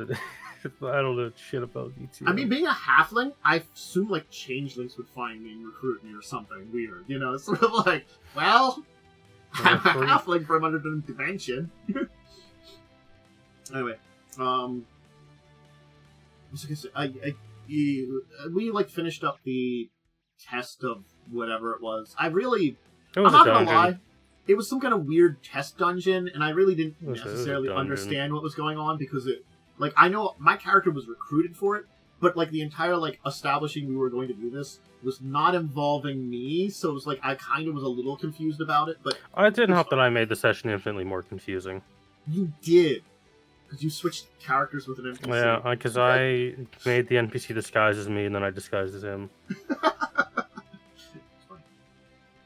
I had fun overall. It was an interesting adventure. Honestly, I liked that game a lot. Although it's definitely weird that this joke is going to keep getting made in the Tuesday game. That every time Liliana or someone from that game shows up, it's going to be, man, it was real weird that it's called like 10 political assassinations in the first year I was there. And like a bunch of terrorist attacks. It really was. It's like, is this every year? Just political assassinations and terror attacks in this magic school. It's weird, man. It's honest. Like, I again enjoyed Parent, but I think I've been enjoying like Tuesday a little bit more just because it's like the character just doesn't. It's more of a standard D&D game. And I know like some keeps bothering me to take like you don't have stuff. To like you do fine enough in combat. It's like I'm utility warlock more than combat. You're warlock. Still doing damage. That's all that matters. It's also you still got your big like hold person that's going to be upcast to like 1 billion levels. And the fact is, like, as soon as we need to do something, I'm like, do you need a ritual spell for that? Like, I have like 15 ritual spells. Yeah, I mean, I've actually come to appreciate like taking this slow invocation on warlock because that's just an auto upcasted slow spell. So you can like ruin an entire encounter. Oh, who has slow? It's an invocation you can take. I think because we're gonna be doing it this Sunday. I think my dwarf has slow. My dwarven bard. Yeah, being able to cast slow is like really good because it's 6 dudes. In a cube. I'm playing a bard. I understand I'm not going to be doing damage. You're a bard. You are like the weird character. Mm-hmm. Bard's just in a weird spot where it's like you are like kind of support, but we didn't really commit to making bard support. Mm-hmm. I think Tuesday was fun. We remember everything that happened. You went to a decrepit village that was attacked, and you fought a squid man. We did fight a squid, which was not a mind flayer stat block, despite Cell being horrified that it was. Because I have run D&D for like over 14 years, I know not to throw a mind flayer at a level 6 party. Yeah. We beat up some monstrosities, saved a person. You saved a skeleton. Saved a skeleton, that's right. And then we headed to another village, because it's really a place where a temple or shrine was. There's a shrine to, like, the wizard god there. Yeah. For a minute, I was confused, because I didn't realize there was a second village around that one. No. Like there's a lot of rural hamlets in this area. like, we went from the ruined one to one that was people, and I'm like, wait a second, did we... What? Oh, it's you basically got wizard information about, hey, there's like a cult encampment. You should probably get deal with that. Yeah. That's probably where they took that village. Mm-hmm. The next session's gonna be a big dungeon. Also, that wizard was a vampire. I did joke about being Ivona. That's not canon. She's gonna have a different name. I think Wednesday went well. We were talking about it a little bit, but I had personal stuff that happened to all the characters, and basically, like, I'm like, here, if you want, like, some weird story character element for your characters, knock yourselves out. I have no idea what's going on with my brother in that. I'm gonna cast sleep on him again. Might need to. Because, like... You did wander up behind him and just put your hand over him. Chokehold him. I mean, yes, but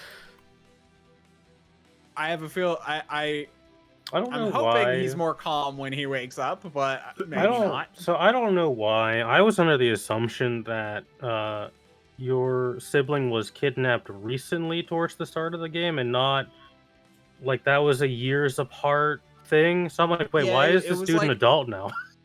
Thought he was an egg. Yeah, no, yeah. He was basically no, this was basically like he's technically like, I want to say like 10.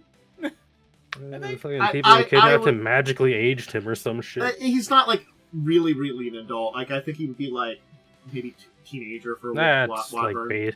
In Pathfinder, if you're old enough to hold a sword, you're old enough to go die as an adult. Because I think I checked it earlier and pops up. I also don't know how long dragon people live for. Yeah. A decent amount, but I think it's still less than humans, so theoretically they would age with the kind of thing.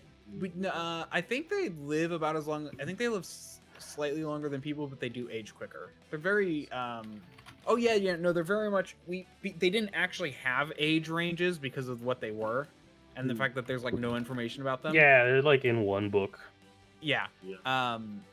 So we gave them the age range of Dragonborn, which age very quickly but live about as long as people. Yeah, humans. So that's why I was also like, he's not that old, but he's probably like, again, like mid to late teenager physically, you know, so he could just be largely built. Yeah, like Dragonborn are basically Dragonborn are basically like fully grown at the age of like 12 or 14. Yeah, it's something weird like that. And he's like 10, or like I did away with that in a lot of my settings. Everyone's an adult at least 16. You know, it's that weird thing of like, it does feel we have a certain kind of thing where we were physically and mentally of an age, but then again, it's sort of like understanding that for other humanoids is something I don't think we necessarily can. But, absolutely not. Yeah.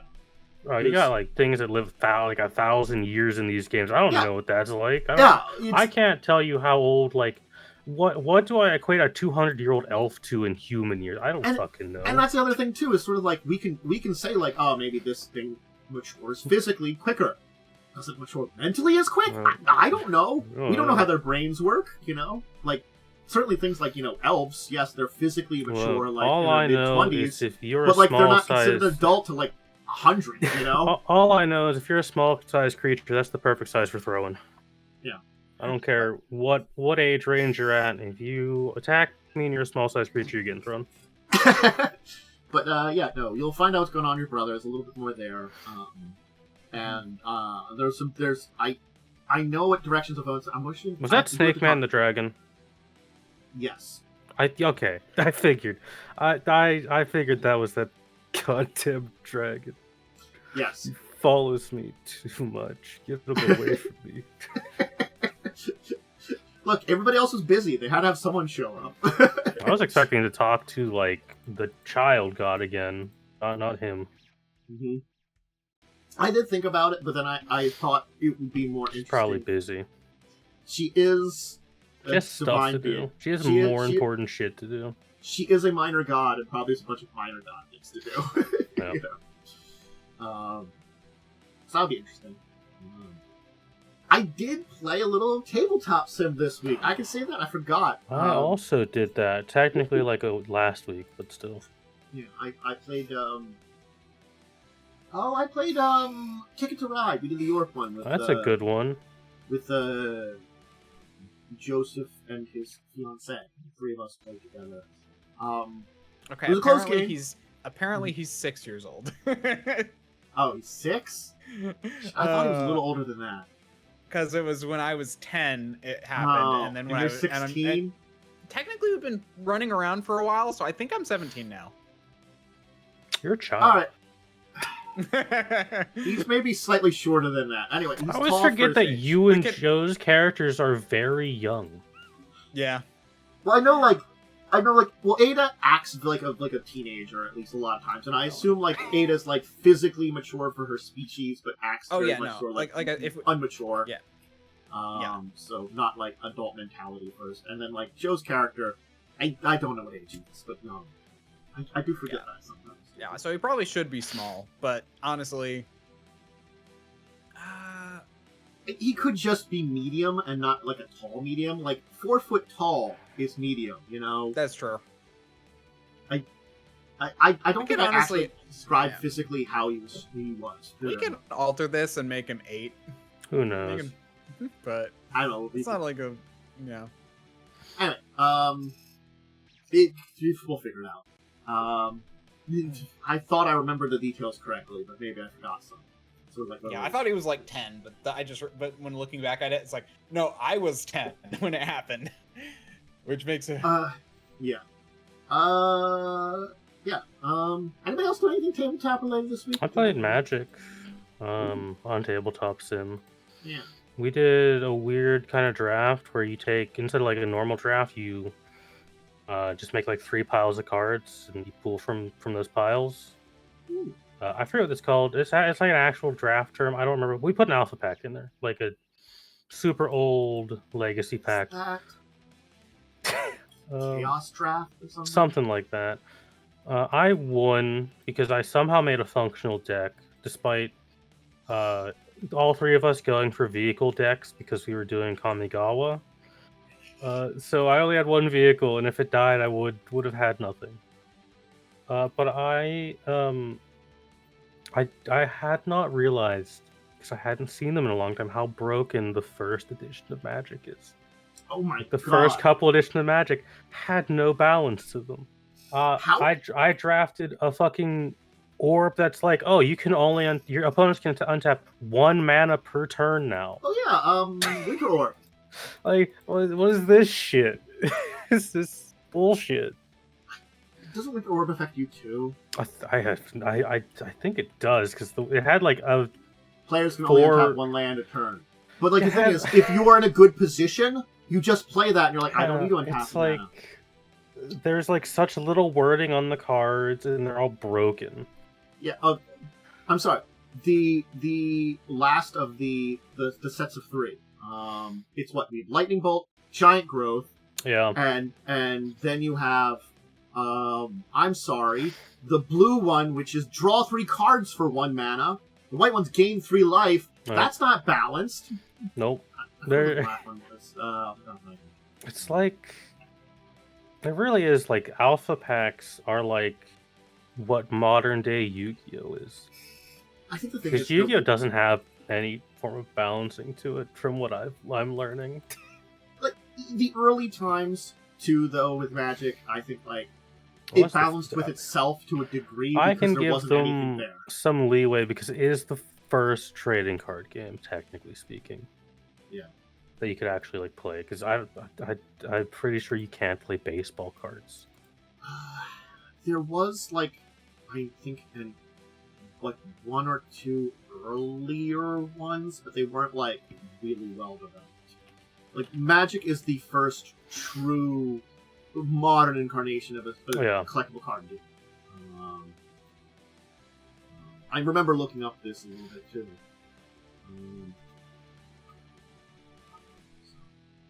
Yeah. There were some interesting ones, kind of pre-Magic. I'm sorry. Apparently, you can play baseball cards.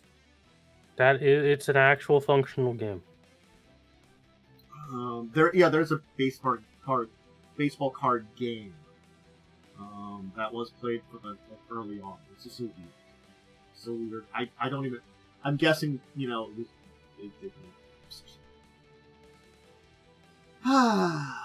it wasn't until Magic came that we really had the. It wasn't anything before that. But I do enjoy Magic the Gathering from time to time. I don't play it that much anymore because I hate Magic the Gathering a lot. I have a very love-hate relationship with the game. I think most of the game is bullshit, and anything that isn't Commander is not fun to play. I don't mind casual of other formats, just playing like a good Legacy game. That's fine. I would never play. I will only play Eternal formats. I refuse to play formats where cards fall out of legality. I think I would play some weird formats too, block formats. If you told me we're gonna play Zendikar block. I'd probably be down. Yeah, it's 3 sets, but 3 sets to work with. Those kind of things are interesting, that have been there. But standard and modern to a degree, because modern's this weird thing because it's both there and not there. Modern is kind of forgotten about. Yeah. I like Commander. I like the deep Legacy formats just because those are most of my decks are not Commander decks. They're those kind of decks. Though I do have to note, most of my decks usually just use one of a card too. I'm this weird thing of I like to do a lot of singles of cards anyway in Legacy decks. It's just I kind of balance out between ones that have interesting abilities. I don't go for big combos. I go for these are a lot of cool things in this color. There's a period of time where people stopped playing Magic with me because I am a blue player. I am an enjoyer of blue. If I've made a deck, it will probably have blue in it because I think blue is a very good complement color to most mana types. However, blue is also the most annoying mana type in the game. Sort of I've got decks of every colors, but I usually just feed them a little bit too. My red-white deck is pure just burn and life gain. My best deck that I've ever made is my Samurai deck because it revolves around a Kamigawa card where the dude's ability is Samurai and Warrior card abilities proc twice. Yep, that'll do it. I mean, I'm not gonna lie, I know what my best deck is just because it's gross. Fucking Sliver deck. That one is really bad. Sliver decks are really gross. I had one from when Slivers came out. That's why I just upgraded a bit. So I had a Poison Proliferate deck for a while that I was forced to stop playing, and I agree that it was a good idea to force me to stop playing it. Fortunately, I never made the worst. I didn't make the worst infect I've deck. made some toxic decks in high school. I have a couple Scars deck that do have Infect in it, but I have one actual Infect deck in Scars. I don't pull it out very often, but it's there. If I want to play truly Scars, the worst mechanic Wizards has ever made. That's why I will never bring anything outside of the Scars block into that deck, because I know as soon as I do that, it would make it completely broken and gross. It's already horrible enough as it is, but keeping it straight to the single block, I know, makes it that it's gross, but it's not the worst it could be. Exactly.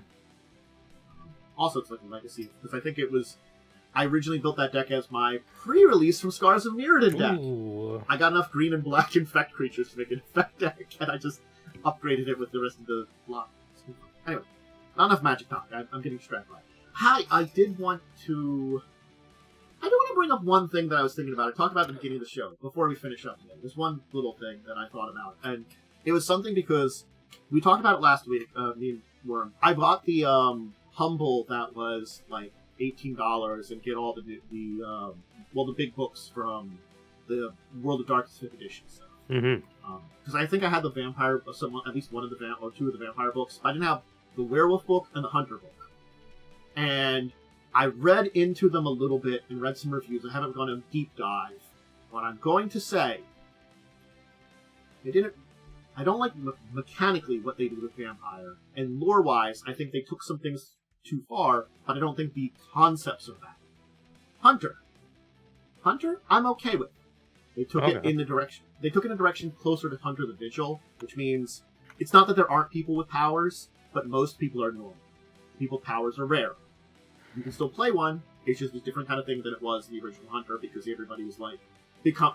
It used to be the story of a little bit more. You become the monster to fight the monster. Yeah. This one, it's you still do that, but it's more mental rather than physically becoming a monster. You know, it's kind of like spiritually, I'm diving into the depths rather than getting powers and physically changing.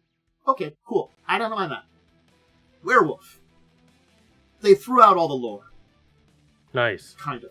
And it's sort of things like they made W20, because I just did a video about them, was attempting to fix the Get of Fenris. The Get of Fenris have problems. They have a lot of problems story-wise. But it's sort of like one of those things is because a lot of extremists and isms ended up in their tribe for a lot of times. But the W20 was sort of like, yeah, they were beginning to recognize that these aren't good things to have in them. Prejudices and hateful things in you. Not great to have in you. Kind of breaks things apart. No, they go find fully like neo-Nazi in W5. Did that with one of the vampire clans too, and it was really weird it's weird that this keeps happening, because didn't they do this to the Bruja in A little bit of the Bruja. didn't they make them like kind of neo-Nazis? A little bit too, I think. How I don't How remember. does this keep happening? It's- Didn't some White Wolf people have a say in some of this, and that might be why? Probably. It wouldn't surprise me. Well, I think it's the thing that, too, like, I think someone made the comment, which was a very interesting one, which was... And there's two comments I want to say about this, though, too. One thing about that problem was they were trying to make the Get of Fenris more of an enemy than the Black Spiral Dancers, which are like the corrupted evil werewolves. That's weird. It's just weird. And then, like, there are two other things about this. One, they're playing it up as if the apocalypse happened, and this is like the aftermath of it, of trying to, I guess, keep the world alive. It just sounds like, very downer. Like, Werewolf, it was a depressing world. It was like the fight against something you may not ever be able to stop kind of thing. But rather than we lost, now let's try to, like, maybe rebuild something out of it or save what's left. I don't know. That it feels like a depressing direction to take. Much more so. I guess I don't know if that's fine or not. That's a weird direction to take again. I think that's the thing about this. There's a lot of weird directions they're taking W5. Yeah, it sounds like just stick with the anniversary stuff from my understanding, because I only really know, well, maybe for Hunter, I don't know a lot about Hunter. The only experience about Hunter is the actually pretty decent video game. Again, that came out in like 2002. Like, had the special powers. Just think kind of the same thing. Sans the special powers. That's basically. Or the special powers might be an option for one of the characters. Kind of thing. That's the way that you kind of play that. And again, I don't mind that. I kind of like the powers, but I also don't mind them without it too. It's fine. There's an option for it too. Never played in any World of Darkness stuff. My only World of Darkness experience is Bloodlines 1, and I didn't particularly like that game because it was kind of a pain in the ass to play. It's so jank. It barely works. But, even with the community fixes, that thing barely works. I do feel like I have to read through, because, like, the mechanics, I'm going to kind of say it sounds like a mixed bag of mixture, but it does sound like I think that someone said that, like, and this was an interesting idea that I'm, like, also, like, that's not a great idea. That they wanted to just simplify the lore because it was too complex. And I thought about it this is another thing I thought about, and especially bringing up Pathfinder and, like, even Dungeons & Dragons when we talk about lore. I'm like, that's a stupid idea. You can keep lore simple, and if people want to look into the depths of complexity, they can. Just give it an option.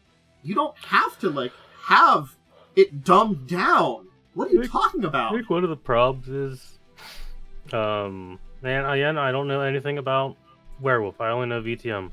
Yeah. So I don't know how potentially problematic that lore was, but that could have been a reason, like, let's simplify it a little bit.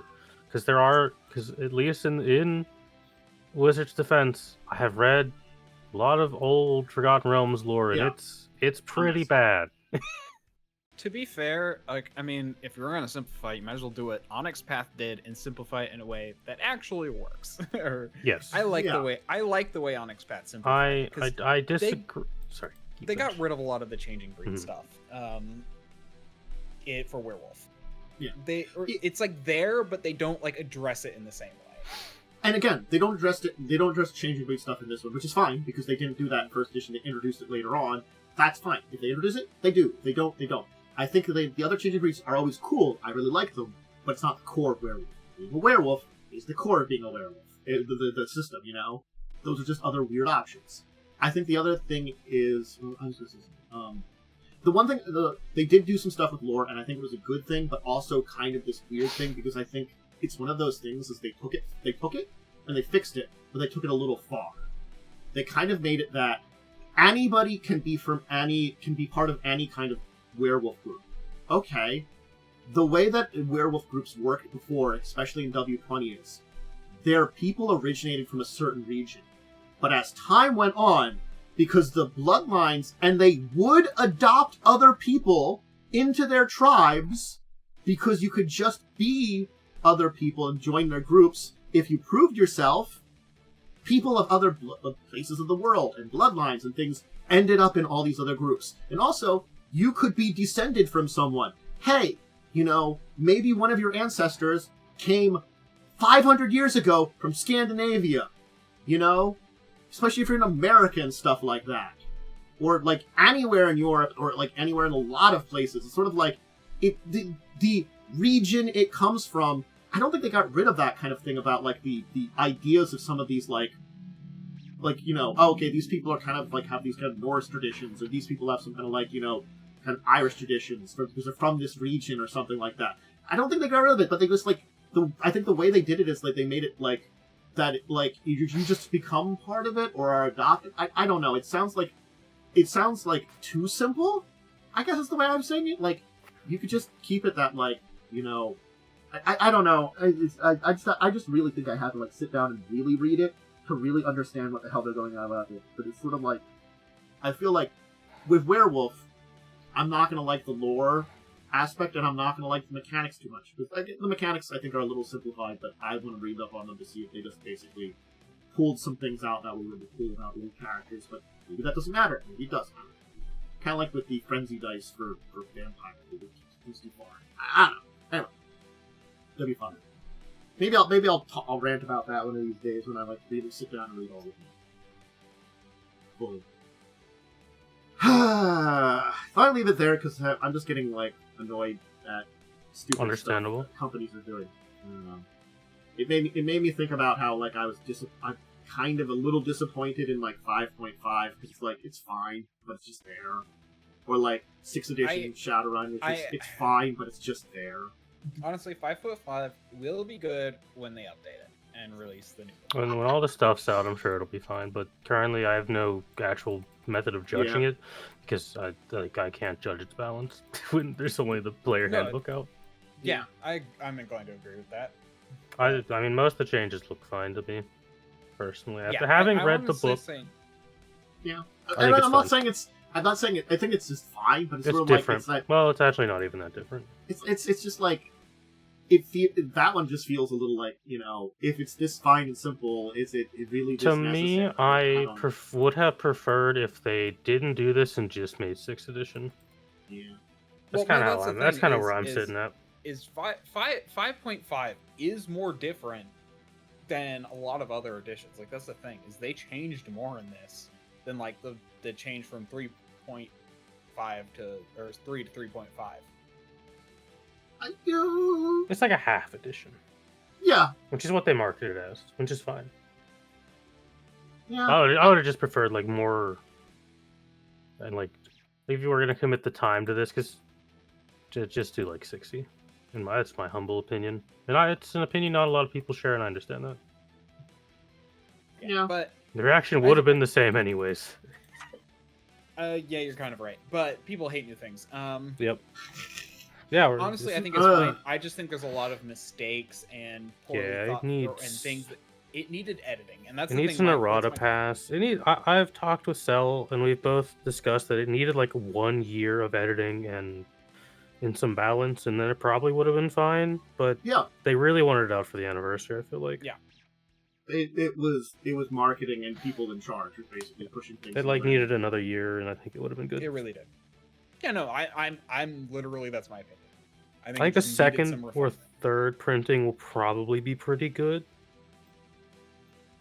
I agree. Well, that's what I'm saying. Like, I'm waiting for the once they reprint it, then it'll be, then it'll be solid.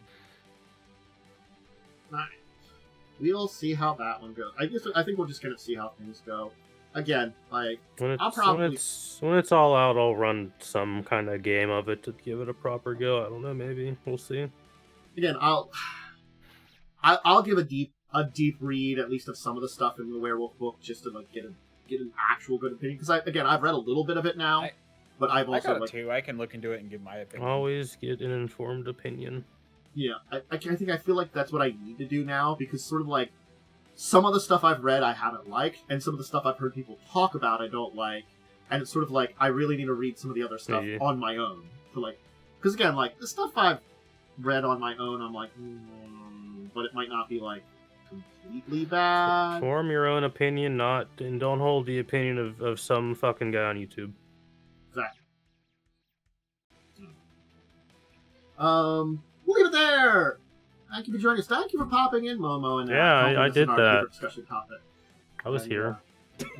It was good for your help for the deeper discussion topic, because I had an idea, but it was an idea that was hard to express in words, because I was trying to think of like a title for this, and I'm like, I don't know if there is a goddamn title for this. I called it Story vs. Roleplay, and I'm like, I don't know if that describes it very well.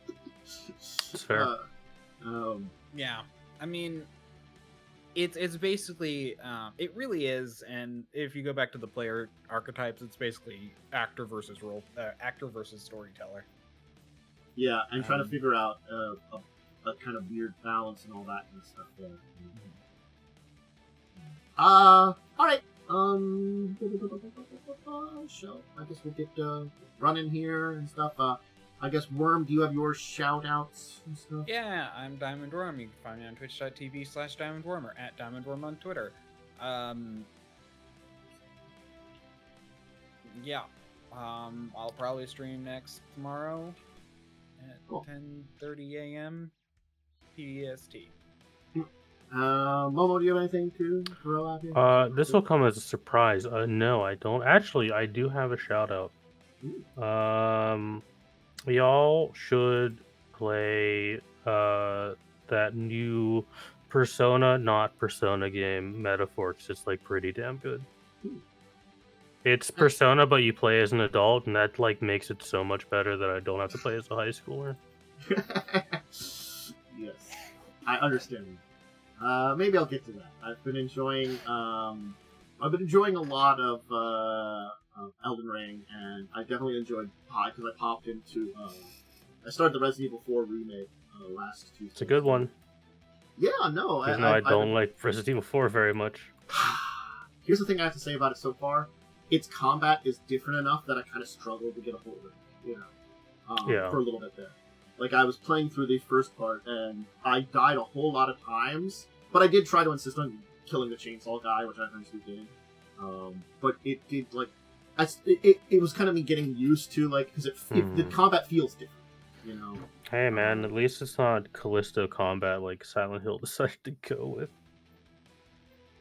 Like, I think someone said it best. At least it's well done Callisto combat. It is I would describe it as well done Callisto combat. It's a sad thing that it's Callisto combat, but better than Callisto combat. It is in fact a better game than Callisto Protocol, which may be one of the worst games I've ever played. I mean, again, like I haven't finished watching playthroughs of it, but I've seen. You don't. I'm gonna be real. You don't need to. Well, I mean, like, I've seen the game. I've been watching some people. I was like, I've watched, finished, Bakasu. I was watching the movie. And I was just saying, like, it's fine. I think it's a fine remake. Is it as good as the original? I mean, I would argue it's like more playable than the original. Cause I would agree. Yeah. I don't know if I could give someone a PS2 controller and tell them play this game from 2001. I think that's the thing too, is like coming back and saying like it's something, it's doing the modernizing a lot of stuff, but it's also fixing a lot of issues it had. But it doesn't have the same vibe. Yeah, like there's something weirdly nostalgic, and it probably is the fact that I played Silent Hill 2 a lot as a kid. But like that early 2000s PlayStation era, you can't replicate that. Yeah. So it's this weird point in time where I think it's hard to compare the two of them. It's sort of like sometimes you can compare remakes pretty well and say like, like I'd say like the original Resident Evil and Resident Evil the GameCube remake, they are comparable in ways, but they are also comparable in not ways. Like certainly speaking, like the original is a classic, but it is so jank ass, and they managed to capture that classic and fix it up so that like if I was going to suggest one of them, I would suggest probably doing the remake first. If you want to try the original, I think do it afterwards. This one, would I say the same? I don't know, I went to play it myself, and we'll finish playing it. But it does seem I'm like... watching Gray play it, and he's like the biggest coward I've ever seen. But just saying, I do want to watch his eventually at some point. But it's like funny. 16 hours. So it's a 16-hour VOD. Like at least Bakba, like I went to his for now because he cut it down into three-hour parts. Reasonable length. So I'm like, I can watch a slightly edited version of this. So much better. But no, but yeah, Resident Evil 4, I've enjoyed it so far. I'll play more of it. It's a good one. It's almost Game of the Year, apparently. I interestingly enough, haven't beat Melania yet. I tried a few more times, but I did beat Bale. Bell? Did you summon for Bell? I did summon, and I summoned Igon because I had to. So Igon, Latula, and me beat him. But I did have to find out the way I could beat him is I didn't target him, and I aimed center of mass with Spiral. Yeah, so he is too big. He aims at his head. Yes, he is too big to be targeted. So I just had a center of mass Spiral, and it took me a while because he murdered me very quickly. Mm-hmm. But as long as Igon and Latula were distracting him enough, that one time I did get him. I have not finished the DLC, and I probably never will because I'm not good enough for that final boss. I will summon everything for that final boss. Man, like phase 1 I got down, and then phase 2 he just one-shots me every time. I'm like, I'm good. I don't need this in my life. I got my enjoyment. Mm-hmm. I'll see. Again, like it's like I fought against Melania a couple of times. I feel like I can actually beat that, but it's right on this cusp of it. So it's like I might want to honestly, like it's for me because I'm this very like everything build. I'm thinking about I'll just come back when I like actually pump some more levels into have a bleed katana and have a cold katana, and then she's really easy. Look, I'll just farm up 30 levels and put 10 levels in each to my physical, so I have more magic, more stamina, and more health. That'll also do it. Then I think that's just what I need because I have gotten her to halfway through a second phase. But like it does also sort of like I do find out if I'm next to her when she waterfowls, I'm dead. I'm not very good at it. That is usually how it goes. If I'm any distance, I'm okay. I just have to be like a little farther away and I can figure it out. But if I'm like right next to her, I'm like, well, I'm fine. I've enjoyed that too. Anyway, eventually, but I don't know. I don't know if I'll actually farm levels though too. So I haven't done that yet, but I'll find out. Anyway, all right, everybody. I'll check out Worm tomorrow, and I'll be back on Tuesday. I think that's gonna be I'm gonna do some RE4 some more of that. I'm hoping that might be my only Resident Evil this month, but hey, it's a long game. That's why I'm trying to finish that one at least. I've been trying to like do some Resident Evils doing that, but I'm like eh. I think it's kind of where I'm at right now. Is like I don't hate horror games. I'm just like so neutral about them at this point in time. So it sort of like takes something more like a Resident Evil, which it can be a little spooky, but it's also like more like a Silent Hill fun too. But they don't go. A lot of those games don't go out of their way to they can get you a jump scare, but they don't go out of their way. Silent Hill 2 is scary in a different way. Yeah, I don't mind them. I played through that one back in the day too. It's one of my favorite video games. I played it way too young. I played the third game, and it was kind of a bad game. I both like and hate the third game myself. There's Hate things the I third like game, about like Heather. Heather's great, and I like aspects of the some of the story I like, but like the presentation is kind of weird in some ways too. It's like it's a weird game. Though I do like the secret costumes. There is a magical girl transformation. There's a magical girl transformation, a psionic spirit blade, Yep. and you can unlock something called the Heather Beam. The UFO ending for Silent Hill 3 is the developers singing when they all got drunk. That's the stuff. All right, everybody. Bye. Goodbye.